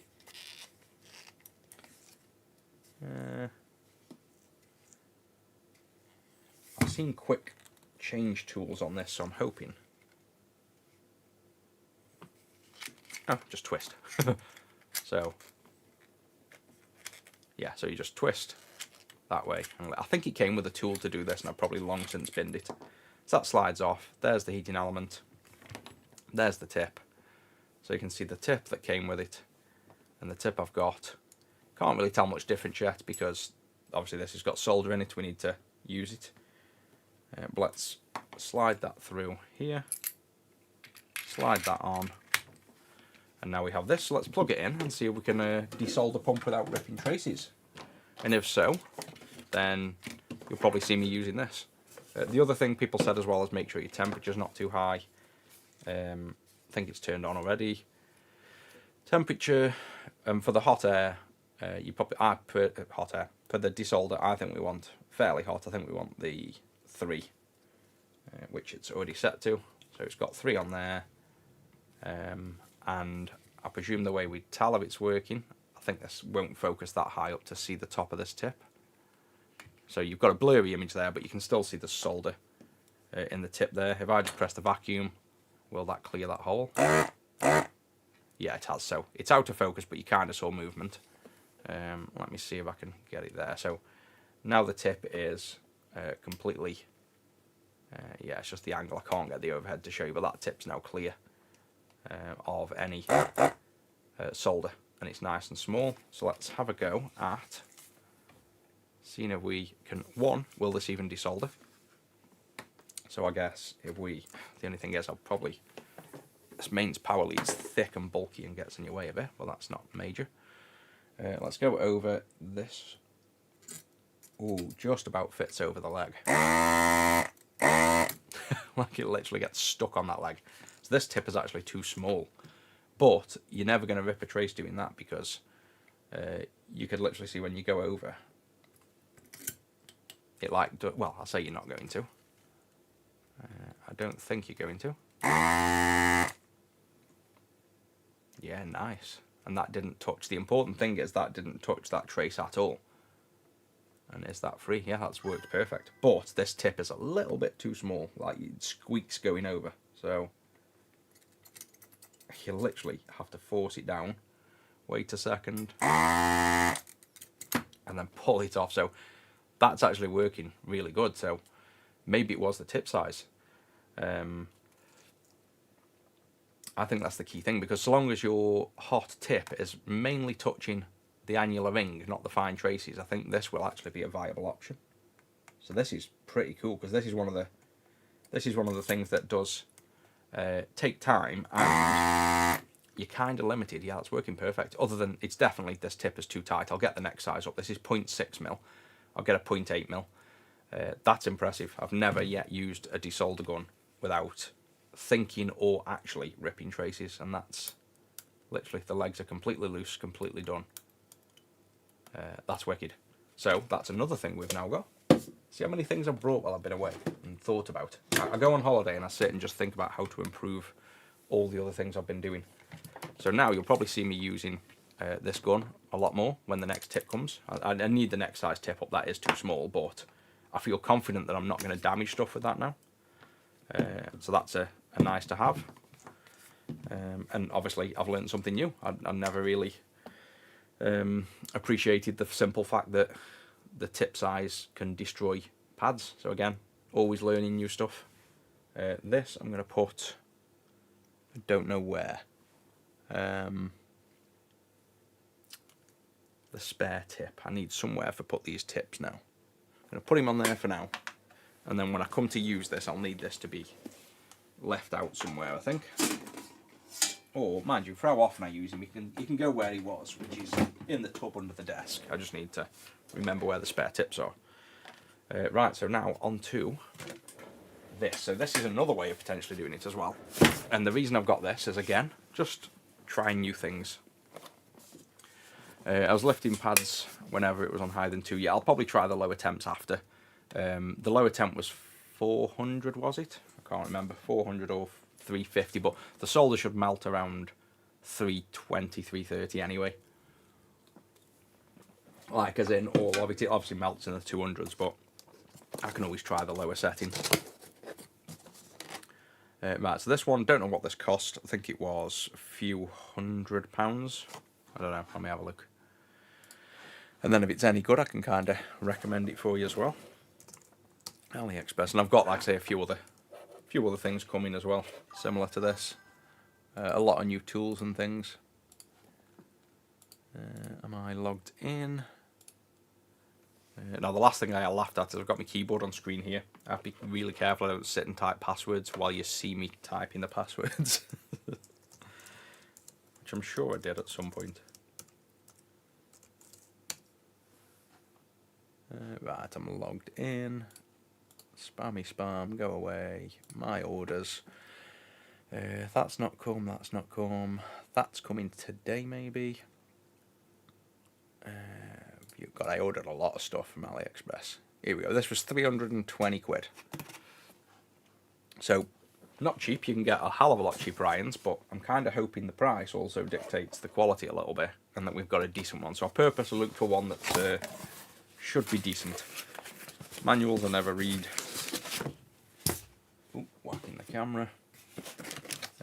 Iron. Yeah, feels pretty good. Let me move that up so you actually have an unboxing experience, not a crotch experience. There we go. So the reason these tips are better than using the giant hot air with one of these is because the tube is already thin. all this stays hot, and I think, yeah, these will just slide out. So these have got like cartridges, so all the hot air stays super hot right up to it, and that is crazy fine tip. That's literally pin hot. That's smaller than that 0.6mm hole tip on that desolder pump. If this works, this will be crazy. I mean, it better work for the price, but let's see. We've got some O-rings for sealing something. We've got a stand. Chip pickup tool. I use a Hakko. The best one by far is Hakko. Hakko 394. I'd personally just get this. If you've got £100 to spare, just get this one. If you don't want to spend that much, the other one that I am keeping that I've already forgot where I put. Literally forgot where I put it. I think it was an A10 something. But what did I do with it? I said I was keeping it, that I didn't need it lying around, and then I put it somewhere. Not a clue. It wasn't with them because they're the ones I'm giving away. I did definitely keep it. Is it in components maybe? No, I don't think it's put it there. What did I do with that pickup tool? I haven't put it over here. Anybody on stream remember what I said I was doing with it? Or where I put it?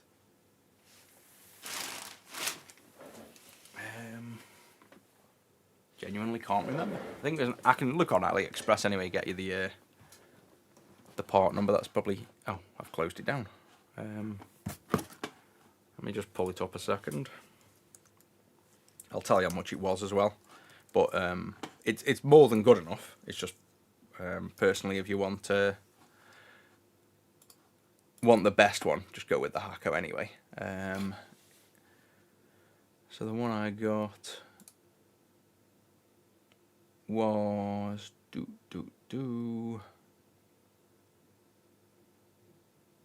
why is it showing me everyone except that one? Oh, there. A1080 B778. So I can paste the link into chat, and it was £5. So you can either spend £5 and get that, or you can waste some money like I've done and get the Hakko 394, which is, oh, I did waste some money. It's 240 quid. Nah, I couldn't have paid that, but maybe I did. I did. I paid 200 odd pounds for that. So for a battery and a vacuum pump and a bit of rubber, maybe don't go with the Hakko then. But I'm keeping it. I don't mind spending the money on stuff. I'm going to make use of it, and I know it's like high quality and going to last me. Although the other one is just mechanical, so it's not ever going to fail you either. Right, so back to my new toy. ESD strap, I'm never going to use. Power supply, looks decent quality as well, doesn't look cheap.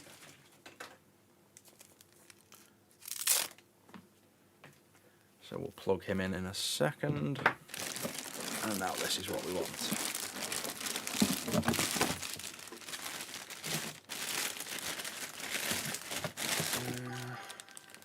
Oh yeah, the sound off the desolder pump, yeah.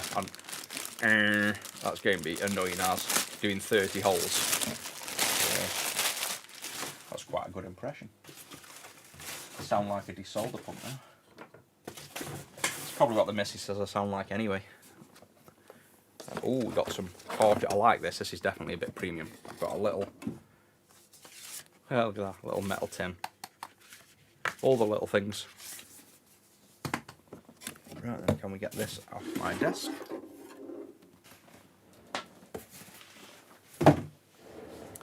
Right, here we go. So we have,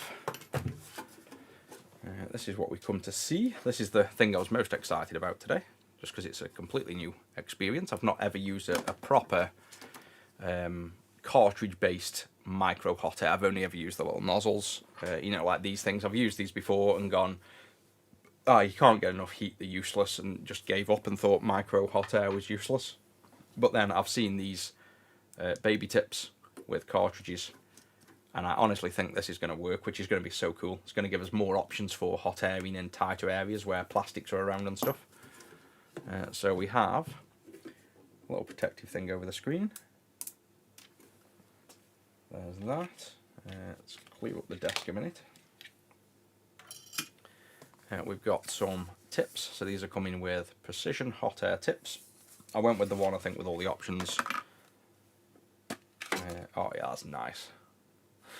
Just feels premium. I know it's expensive, but it does feel premium. And you can go right the way up to, that's the biggest tip they do. So that's like a, it looks like a 5mm maybe, does it say on? 3.5. So that's never 3.5mm, is it? Maybe it is. That looks like 5mm to me, but it says 3.5 on the side. So that will be, we'll soon find out when we use them. But that'll be the thickest. The thinnest I think is already in, and then everything in between. So I've got every nozzle going all the way down, so largest, and then, so I'll put that in backwards, have I? Yeah, put that one in backwards, I think. No, I haven't. That's weird. Yeah, so the two outer ones go down, and all the middle ones go up. So you've got the largest, then probably smaller, smaller, smaller. I don't think they're in any specific order. But I'm going to start with, I don't know, what do you reckon? Start with the smallest. We might as well, because that is absolutely ridiculous. If that can melt anything, I'm going to be seriously impressed. That is like, in fact, let me get that board. Let's get some faulty boards to mess with. So, I mean, if you look at the size of the tip on here, where's an LED? So, let's do, in fact, let me set this up properly so you can see. And let's get this in a position I can use without the desk being an absolute mess. So, obviously, lots of stuff in the way at the minute, but at least get this moved over and in a position to use. And I'd normally plug stuff like this into, camera's disappeared. I'd normally plug this into my AC bench to make sure it doesn't trip the electrics. So if we go off stream, you know, I should have followed my own advice. But this is a quite expensive version, so I'm hoping the quality's there. Right, so that'll go there. We have a oh, that case, that's high quality. This is definitely a premium version. Oh, and look at the make again. You are whatever it is, the soldering iron make that I had until I swapped it out for the Wallow again. So I am impressed with their stuff at the minute. That'll fit there nicely. And I have now, obviously I'm going to move, I've got an extension lead coming for this. This can go back up out the way and this will free the desk space. But this can go here for now. This obviously, I won't leave this here permanent, but this can just sit sort of there for now. So let's put them on top. Ready. And let's turn on and let's see. Let's get a nice close up and see what this is like. There we go. Zoom. Whoa, that's moving fast. Come on, slow movements. There we go. Right, so turn on. Oh, the UI's a bit boring. I thought that was going to be a bit nicer. I mean, obviously it works, but 300, 400, 420. You know I'm going to run 420. Temperature up and down. I'm going to go 480. Max it out. The max is like the minimum I normally use. Press and hold for menu. Turn for that. Oh, so there's your airspeed. That is annoying. Jeez, can we turn that off? Press and hold for menu. On bal. Yes, definitely off bal. Bal off. Celsius. That's a good menu system. Turn the noise off and show me Celsius. Oh, there's a pump inside there. Wow, that's literally blowing air. Obviously not warm yet, but that from that distance I can feel. That's got some serious power. I better not keep doing that, I'll end up burning my finger. I'll tell you what we could do. Why don't I turn my multimeter back on? Put him in there a minute. Why don't we get the temperature probe and measure the temperature of the air? That's the perfect use for my little tool. So turn that on.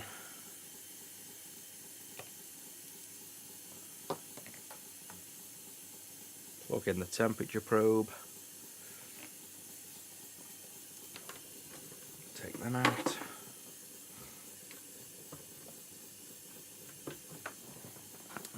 Right, my software's connected. Go to temperature.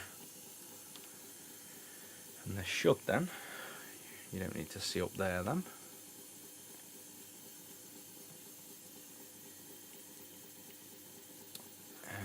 Connection for a given session, toggle on and off.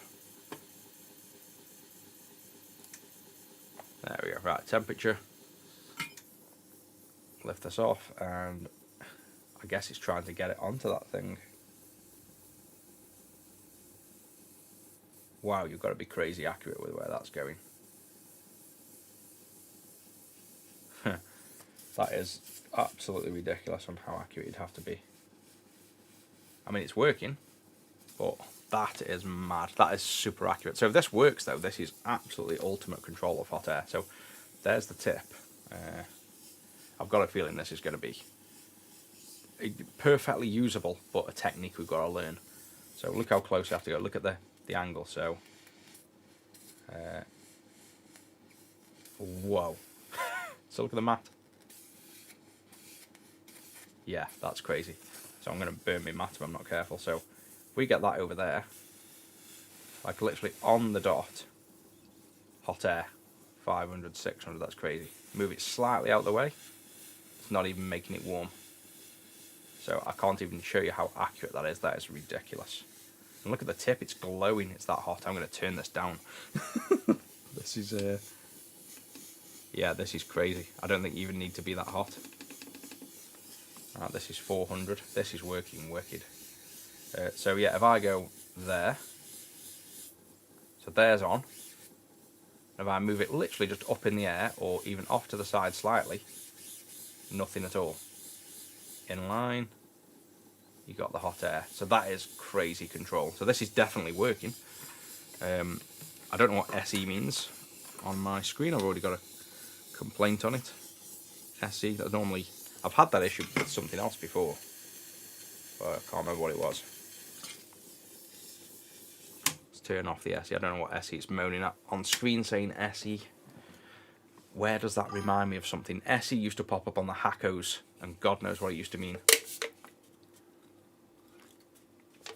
Morning, welcome in. I'm playing with all my new tools. There's my new software on screen. We've just been testing. I think I've already broke my tool. It says SE. I've either broke the tool or broke the tip. Maybe the tip's gone thermo on me. Yeah, I remember this SE thing. This used to be a Hacko problem.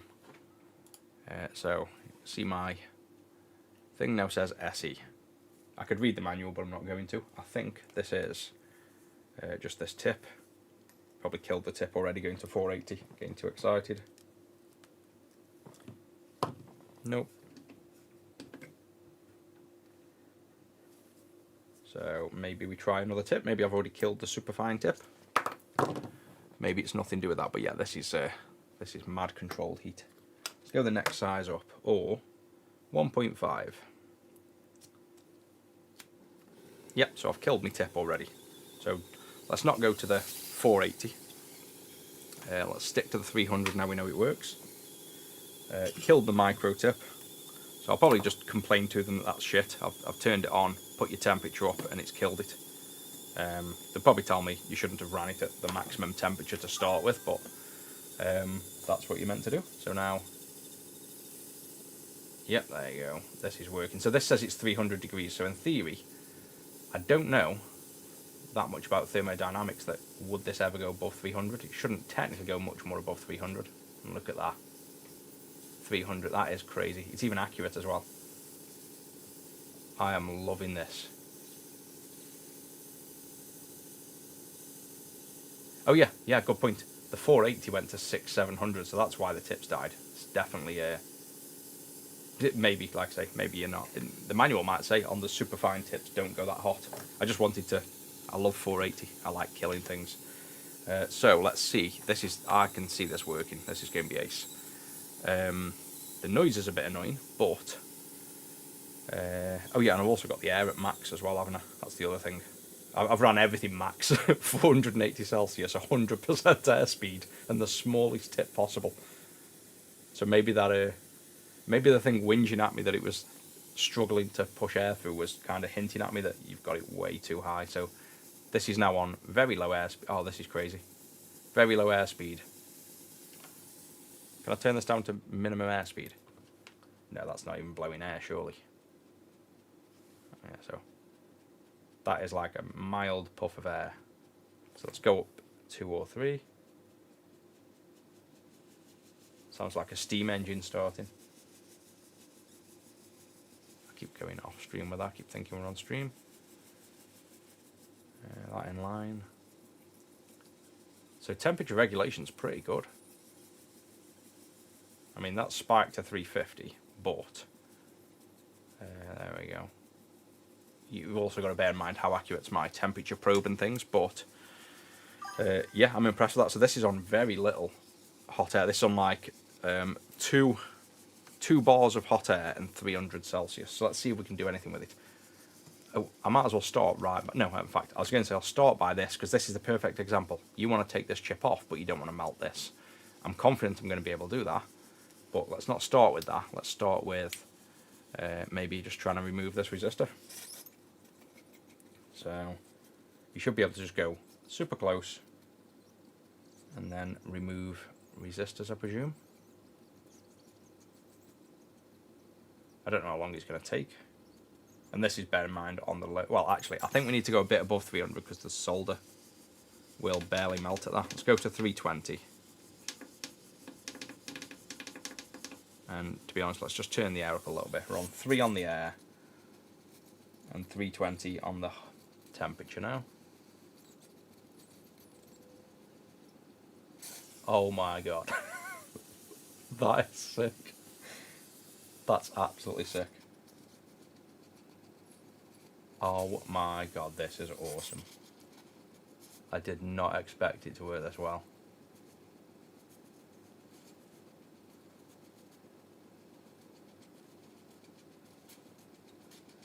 So the question will be, like on that, how it doesn't want to come off.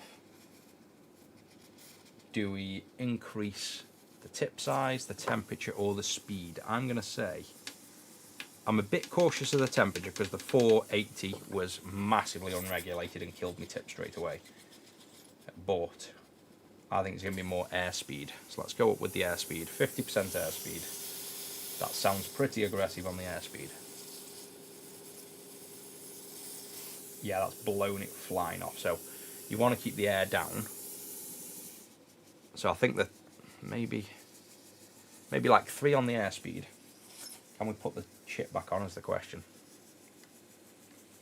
I must say this is one of the most exciting things I've used in a while for the hardware side, the tools wise. Look at that, just melt. Oh yeah, that's maybe not. Maybe it's a removal tool. It just blows the LEDs miles away.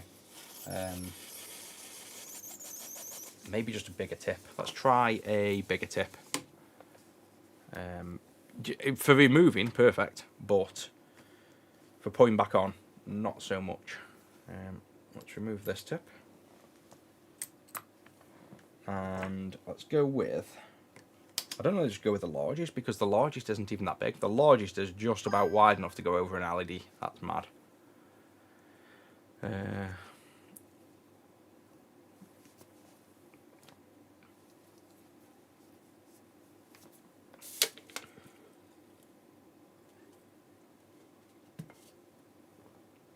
Oh yeah, I think I've actually seen that. The I don't know if it was that brand. It might have been, but yeah, I think I've seen that. I'm really impressed with this make at the minute. It's Yeehaw. It's got to be called the Yeehaw. It's because it blows LEDs everywhere. Right, so this is it. Ah, Jesus, the mat's boiling. Where I've just rested, that tip is on fire. What was I saying? Oh yeah, so for removing them, it's worked wicked. This now is same temperature, 340 and 2 on the S. This doesn't sound as crazy blowy. Let's try and remove this. Like, doesn't even sound like air's blowing, which it might not because the tip's wider, so maybe. No, it is blowing. I think with practice we can get really good at doing this. The thing is, this tip is quite large if you considered going to here and try not to melt that plastic. This tip does actually look quite beefy then, but let's just see. I want to see if I can get to the point of being able to take something off and put it back on, not just take something off.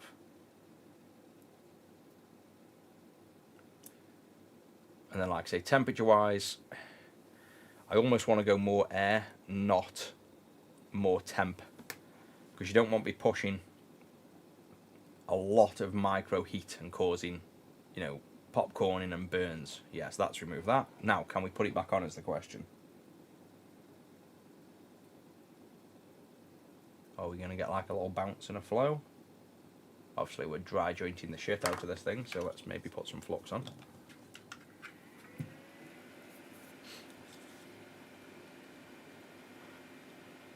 I might have a new tool. This might be my new no soldering iron challenge. Right, so I want to see if this will bounce. I want to kind of see this chip reflow nicely.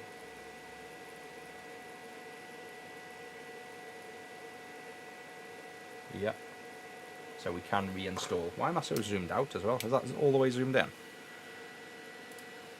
There we go. You forget how small things are on this board. So let's try taking off the LED, because the LEDs are notorious for blowing off boards. That's how... I've also got a button on this thing. Oh nice, I've got a button that changes mode. So I can tap a little button here on the handle.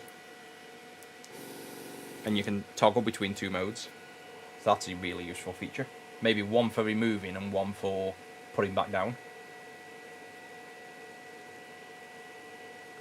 So that, oh yeah, look at that, that just lifts. I think I've burnt the LED, I wasn't paying attention.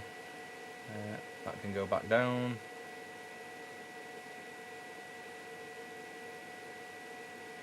Definitely need flux though when you're doing this, I think. But yeah, I definitely burnt that LED, I think. Yep, that's reflowed on. You can nudge it. And have we burnt this connector at all or not? Yeah, so I've singed the connector there. So maybe, obviously I wasn't paying much attention, I was kind of aiming over here a little bit. Look, whee! That's how you melt it. You probably either need the smaller tip or just watch where you're aiming the air. I'm kind of aiming it over there, you need to maybe aim it accurately.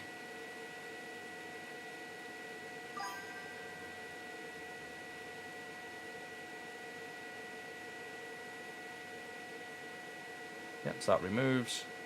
You can see the solder as well. Liquefy and solidify.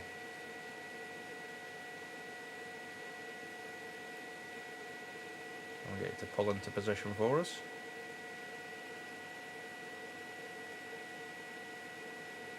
So it definitely needs flux though. I think without flux you won't get the kind of bounce for things pulling into position. It's just a very dry connection. But with flux,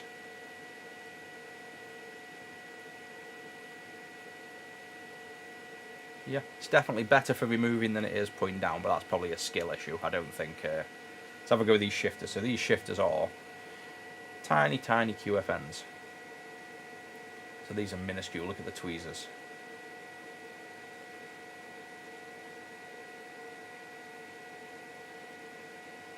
So there's the tiny pads.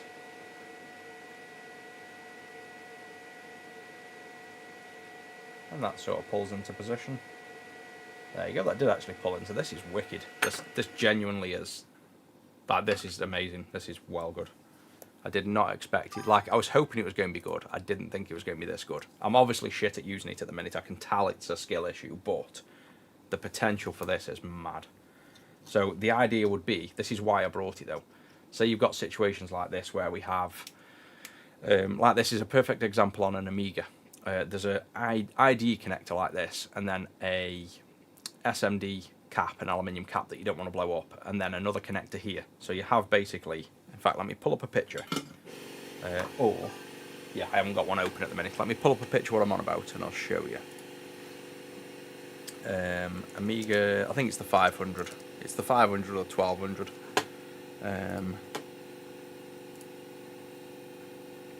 I've got one at the side of me, but it isn't open.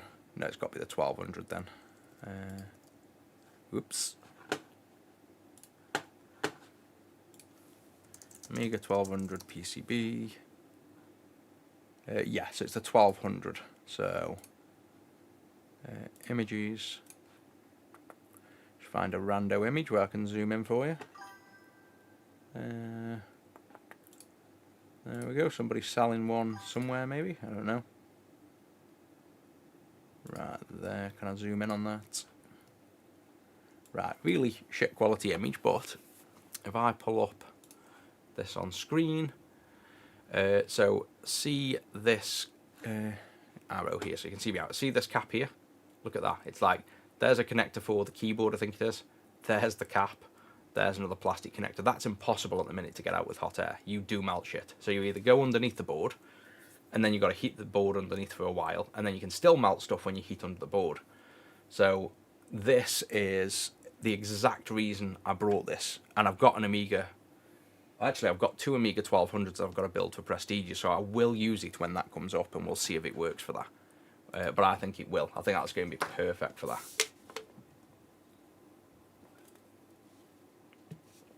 Oh yeah, I think the hot air now I'm practicing.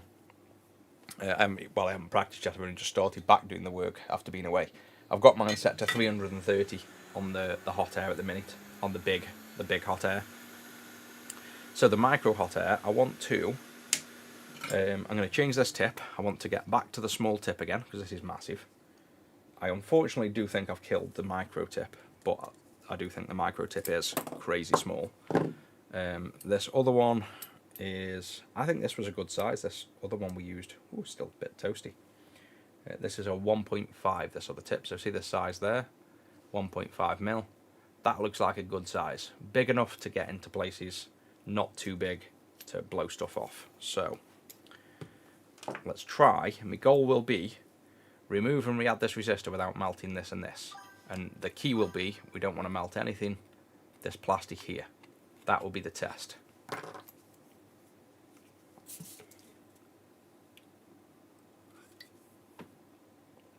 Try switching the soldering modes. I will in a minute. I'm going to play with that button, see what it does. I'm pretty sure it toggles between modes. Fucking hell, I've just burnt my hand on that again. I've just rested my hand clean on that to flick the switch on. That'll be a scar. Right, so if you see, I've got this button on here. This is set to 340, channel 1. Ah, it's a cool button. So it goes to cool. Yeah, so it blows. Well, it says cool. If that's already at 300, and then you tap, that's still 300 until it cools down, but it will, obviously. That turns the heater off and puts the air up to, I guess, blow the board cold, which is pretty cool. So can we hold this maybe? Is it like multifunction? Yes. So if you hold the button, that was a complete guess. That's changed the mode to, or has that just turned it off? Oh, I think that's just turned it off. That's just blowing now until, that'll probably get to 100 and then turn off. Yeah, so you can actually have it on your desk like this, turned off, and not have to put it back in. And then I guess you just tap to turn back on, tap to go cold, maybe double tap. No, so I don't think there's going to be any other features other than tap to turn on cold, hold to turn off, and you're fixed at the setting you've got. It would be nice to, I'll have to maybe read the manual, but it'd be nice to be able to toggle between two settings. So the 340 seemed to work pretty good. I think I'm going to just stick at the 340. And that airflow seems, I think you need to turn the air down obviously less for the smaller tips.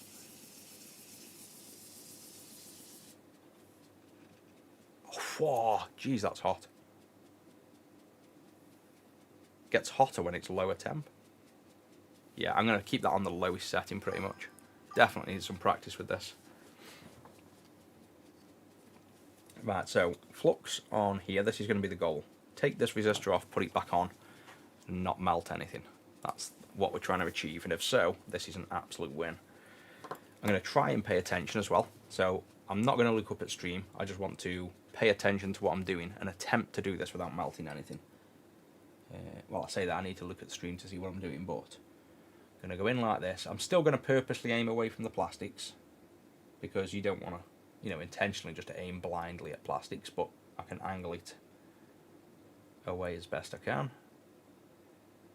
Want to get nice and close.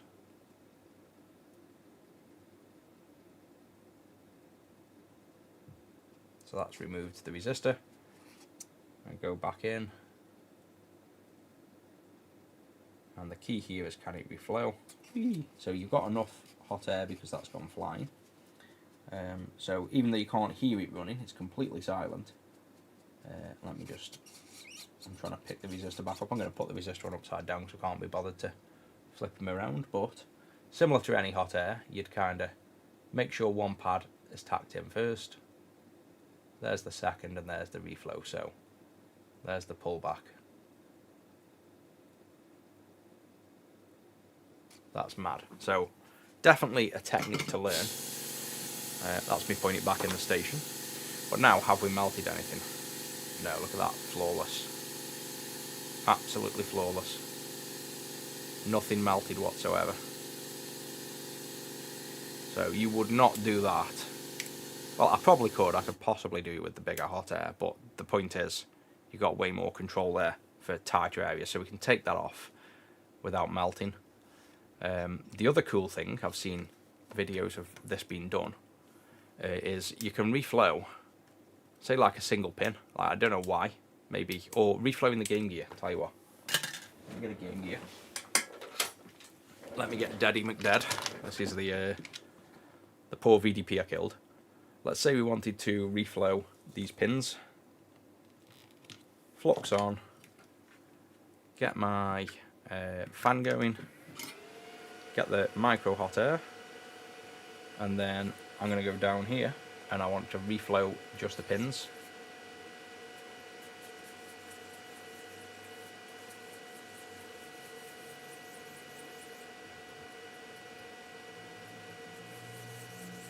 So reflowing pins, I'd probably either go faster, let's try more hot air.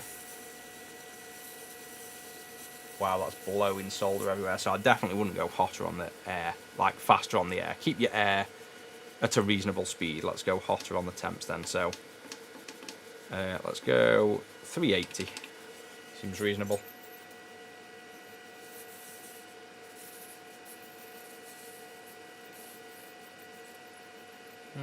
I wouldn't say that's doing a good job. I wouldn't say that's doing anything.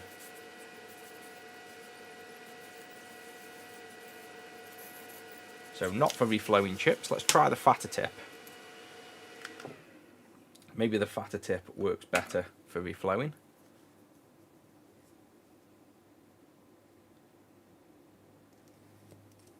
So let's try not to also touch these cartridges because they are hot. Right, so I've got the biggest tip in, the 3.5mm. Let's see if this is good for like reflowing pins. So see this big jumbo tip now. Put some flux down. Let's go round the other side now because we've already blown that solder about.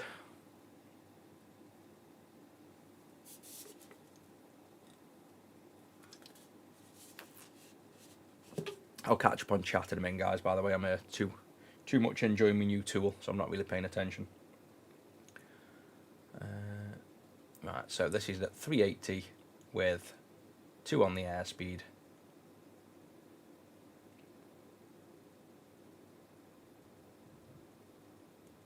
I think it's just hard visually to tell as well if they're reflowing. Doesn't look like it, but you can clearly see like this via is reflowing. So that's how you know it's working, because like this via look goes solid. This will probably just lift off. So we know the hot air is there, but there you go. You can kind of see the pins reflowing. Yeah, that works. Just feels weird, I think, seeing it this way. Let me look at it with my real eye instead of staring at the stream as well. It might be visually not obvious to the camera, but let me use my actual, those eyeballs in my head to see.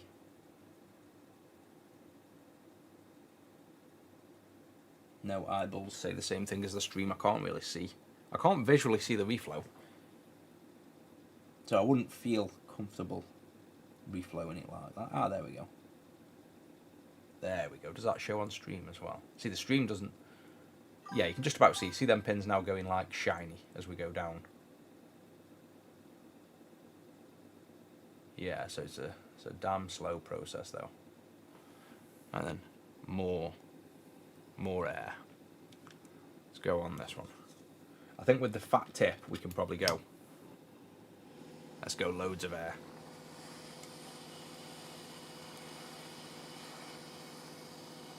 Oh yeah, that's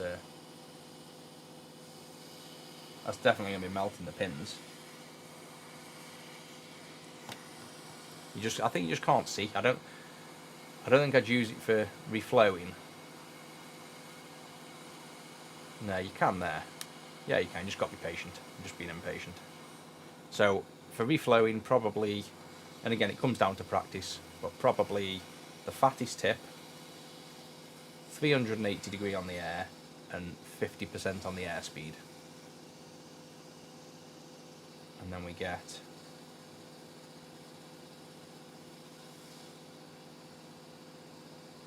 you get the reflow happening there. You can see it happening. It's just a completely different technique and way of working.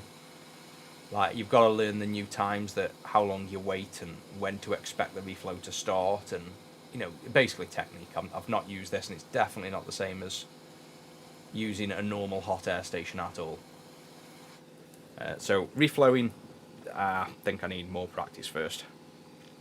But recapping, I bet recapping would be good on this. Have we got a Game Gear with original caps? Yes, we have.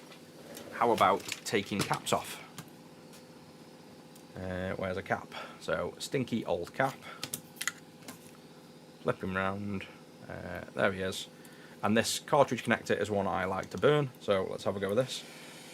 Fattest tip, right by the connector, not even attempting to be delicate. Let's just see if we can do this. And there's no way you're getting this close with any other hot air. Like, a regular hot air is not gonna not melt shit being this close. The other thing you have to bear in mind, these are also stuck down first. Let's crack that adhesive first. Whoa, it stinks of cat piss. Right, so that's the physical cage off the board. Just so we're not, trying to lift up, so you can just see get the plastic out of the way. There's the cap, standard cap inside. Yep, and that comes off. So look at that. Just remove that cap, and have we done any damage? We've done a little bit of melty melt there on the underside, which I could probably avoid if I purposely went with a smaller tip and got close. So I think you're still going to have to, like on the Amiga or the Atari, I think we'd still have to be careful because the cap is about that close. Like, it's done no damage to the top, but where it's hitting the board at the bottom, it's still kind of blown in and done a little bit of damage there. But this is at, again, 380 and quite fast on the airspeed, so we lowered that back down to 330. I think with enough practice I'd get good enough at this to remove things right by plastic. I honestly think it's just literally practice with this and you'd get really good. So let's have another go. I just want to use this now for everything.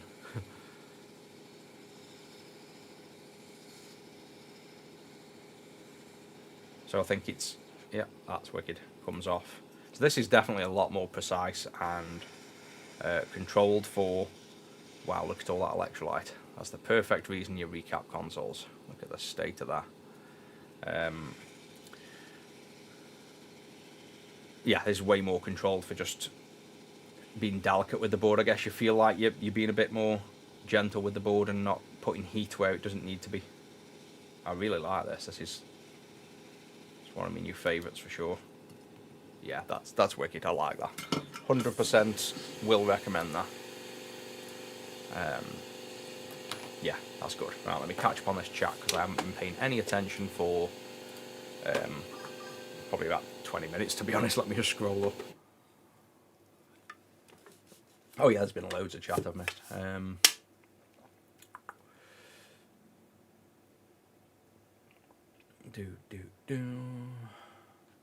Oh yeah, it doesn't even let me scroll up because I forget chat only shows you so long and then it disappears.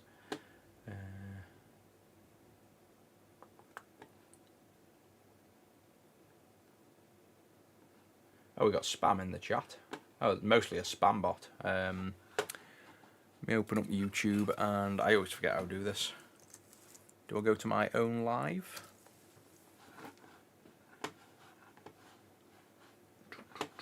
There's the dude. Can I click? And yeah, I can. Report. Mute myself. Bam, bam, bam. Harassment, bullying, hate speech, child abuse. Where's just spam? Sorry, to unwanted commercial content. Oh, or spam. There we go. Hide user from channel. Okay. Right, I presume that spammy dude's gone.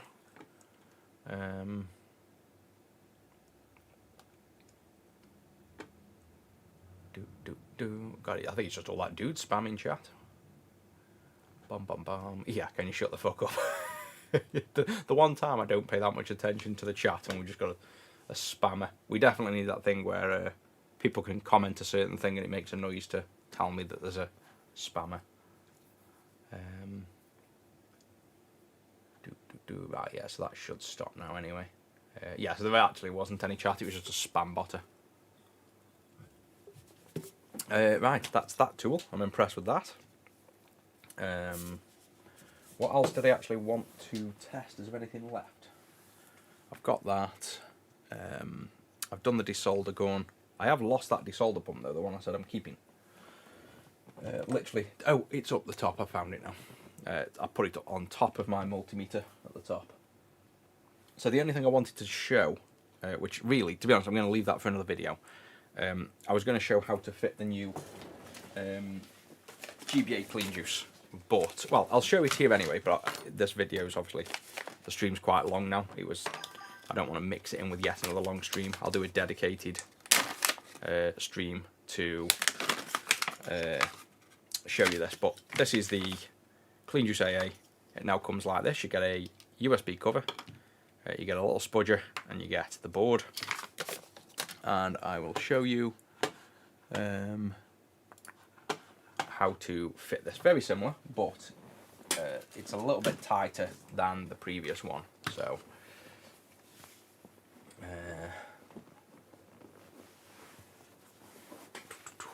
oh, there was a few chats I missed. Scroll down. Was it expensive? This hot air is 330. I paid for it, I think. So a little bit expensive, but I can tell you now this is quality. Like everything about it's quality. So there's the machine. This Yeehaw 85091. You can see the quality when you see like the tips come in this, the cartridges. Like, you know, this is nice quality foam. The stand, high quality. This just the feel of it. That's metal. This is decent rubber.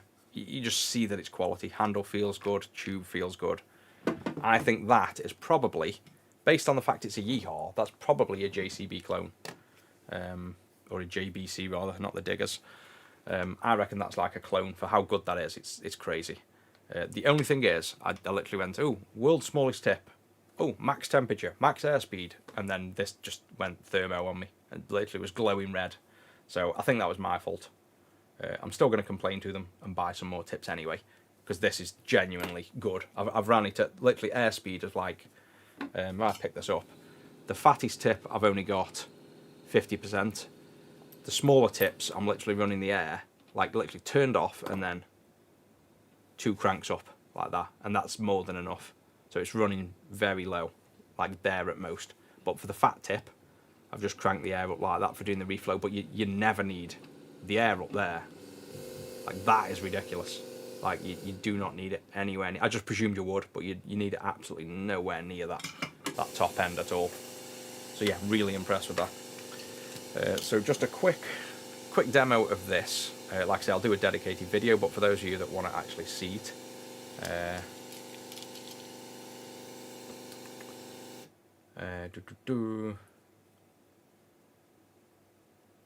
Yeah, I did look at the JBC to buy it as well. What I did was I spec'd out the entire Walla setup, the new stuff, the WX Smart, before I made the software for the multimeter at the weekend. I spec'd up the Hakko, they just weren't good enough. They didn't have enough things, the Hakko. They weren't like premium enough in a sense. And I spec'd up the JBC. My JBC bill come to 17 grand. The Walla bill come to, I think, 5 grand. So that was more realistic. That's everything. That's a proper filter, the new air, a new hot air station, a new micro hot air station, tweezers, everything. But instead, to be honest, now I've wrote the software for the multimeter. I can probably write software for hot air, but I don't think we need it because, well, I'll just read it out. That's something to get chat interested. This is that good. I'm not even going to change it. That is genuinely, I think, going to be as good as the top brands. I've already got the Walla. The new Walla's no different. It uses this exact iron, so there's literally no point in the Walla. So I think, to be honest, and I've got a new one of these coming, just because the tips for doing this, where's my camera? The tips for doing the, geez, I can't figure out where I am on camera. Tips for doing this on the Game Gear that go perfectly over the VDP, like that, so it doesn't warm the chip, it just warms the pins. I couldn't find one for the Hakko I've got, so I've just brought a Hakko with a straight tube, basically. So I've got a new one of them coming, but I think I'm going to stick with this setup now, and the only thing I need to buy is the better extractor, basically.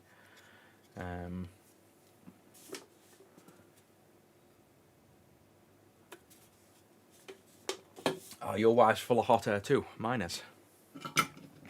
Mind you, I'll be careful. She sometimes watches these streams. She'll probably come in though if she hears. I did it the first time I started streaming. I started chatting about something, and I think I was probably slagging them off. And then one of them, she was like, "Oh, you did such and such, didn't you?" I was like, "How do you know what I did?" She's like, "Oh, I've been watching you." I'm like, "Oh shit, I better be careful what I say now." So you never know when they're watching. So for this Clean Juice AA, very simple. And again, I'll do a dedicated install video on this in the next day or so. Make sure you got your battery springs in there. Get your board. You want it to be facing this way. So you want to see all the chips and you want to place it here. And what you're going to do is get the first battery, make sure you've got it the right way. So when you see the triangle, it's negative, so it's the flat, not the positive. So flat end towards spring like that. You're going to put the board in, put the first battery in, and it holds the board up. So it's that simple. It basically just rests the board in. You can lift it up slightly if you want, like that. And then now put the other battery in as you would. Again, make sure you got it the right way. Flat end towards flat spring there. So that just pushes down. This board's now in here. Fold it over, go to put it in there like so, and then with your little spudger that comes in the toolkit, a sort of stabby stab, just push the top battery out the way. So you push that out the way, this then pushes down nice and easy, and this side just goes down. You don't need to push anything out the way. If you want to, you can do it after, but in saying that, just as I say that bends a bit, because I didn't pre-bend the legs. Bend them legs as well, so see these legs here, bend them flat first, don't leave them how I just did, which was obviously not pre-bent. So do that again, fold it down, push that battery out of the way because that's the firm one, that slides down and the other side should slide down, and it looks like, to be honest, that one, I wonder if this is a bit tight. Yeah, I don't think this is this an old shell? No, this should be fitting. Oh, wrong end of the spudger maybe? Yeah, so maybe you've got to push them both out the way. I've only installed about 7 of these so far. But normally you just push that one out the way, which is now going down fine. And this one for the other one, so push that out the way. Yeah, there you go. So in this case, oh, that's really annoying. This one doesn't want to go down. So why is this one not going in? This battery's like tighter than it should be. So much for that being simple. I've done all the ones I've done. This has worked first time ever. Oh, this is hanging out. This is floating in mid-air up here. It's not even in. That's what the problem is. Thought something was wrong. That's got. Oh, I think that's a third party. Let me get a different shell. This is a third party spring, I think. Let me get the normal shells. This one will do. It's one of. I don't think that battery springs ours. I think it's like a random third party. It's one of our tests. So let's do that again. Take the old clean juice out. Let's fix that. Because that shouldn't be... Oh, of course, that hasn't got a battery spring in. Let me get a third one.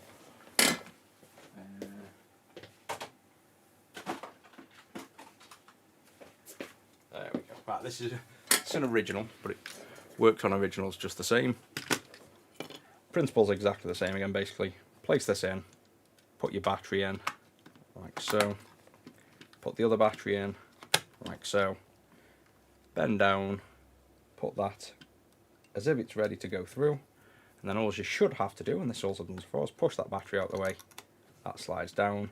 This one you shouldn't have to push anything, it should just slide down. But no, so it definitely does. This side obviously, for some reason, needs to be pushed out the way as well. And I don't get it. I've never had that issue, so I might have to think of a better way of installing this then, because that shouldn't, like, I mean it's in, but that is not in as it should be. Like, I'm not happy with how that's going in. Yeah, I'm gonna have to look at another way of doing that, because I'm not happy with that install. For some, like, that's never been a problem. But the idea is you basically just have to get this slid down between the batteries. One way is you could just, you know, hold them and slide them all in at the same time, but that's awkward. So I'll review that and do a video later of like the best way of installing this, because that's, for some reason, that is not working on these. It's like too tight on this battery. So I'll figure that one out. I don't know why it is, but I'll figure out like a good technique to get that in easier. So that's that one. I obviously wanted to show that off on a dedicated video anyway, but I need to play with that a bit more and find a better way of installing it. It needs to be like foolproof for you guys to install nice and easy. And I thought I had it, but obviously that's still a bit tricky for some reason.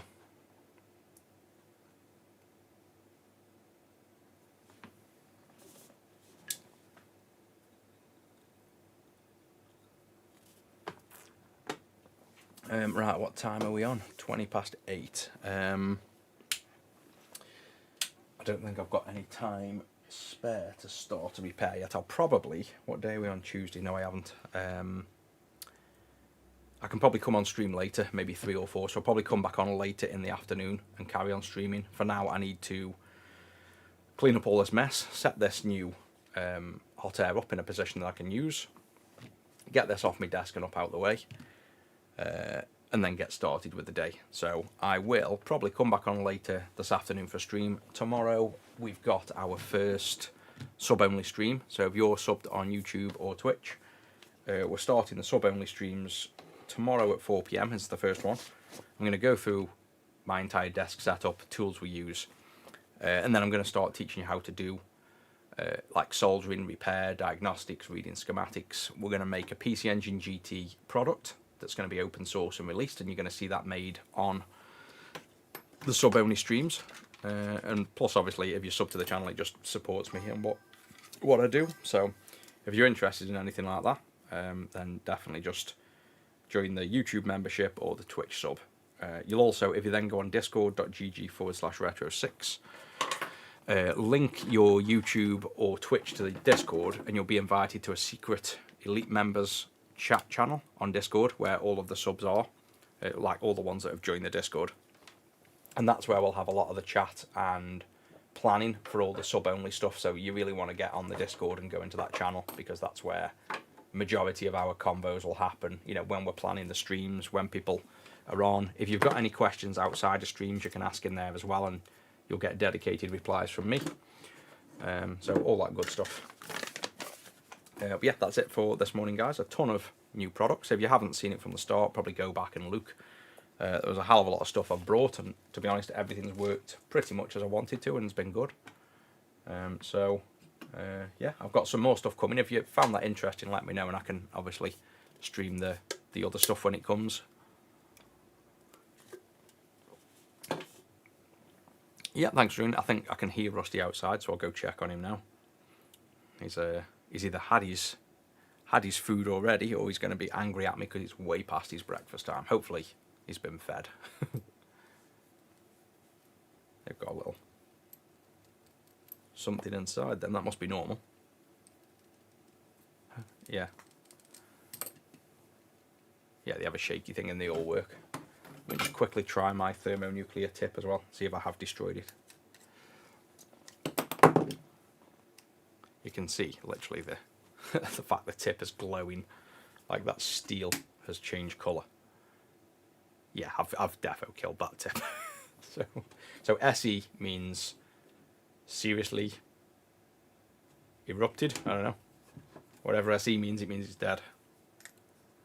So my super micro tip, to be honest, I probably wouldn't use that one anyway. It is ridiculously small. I can't see a use for that. I think the 1.5, maybe slightly thinner than the 1.5 is useful. Anything smaller than that, I don't think it's needed.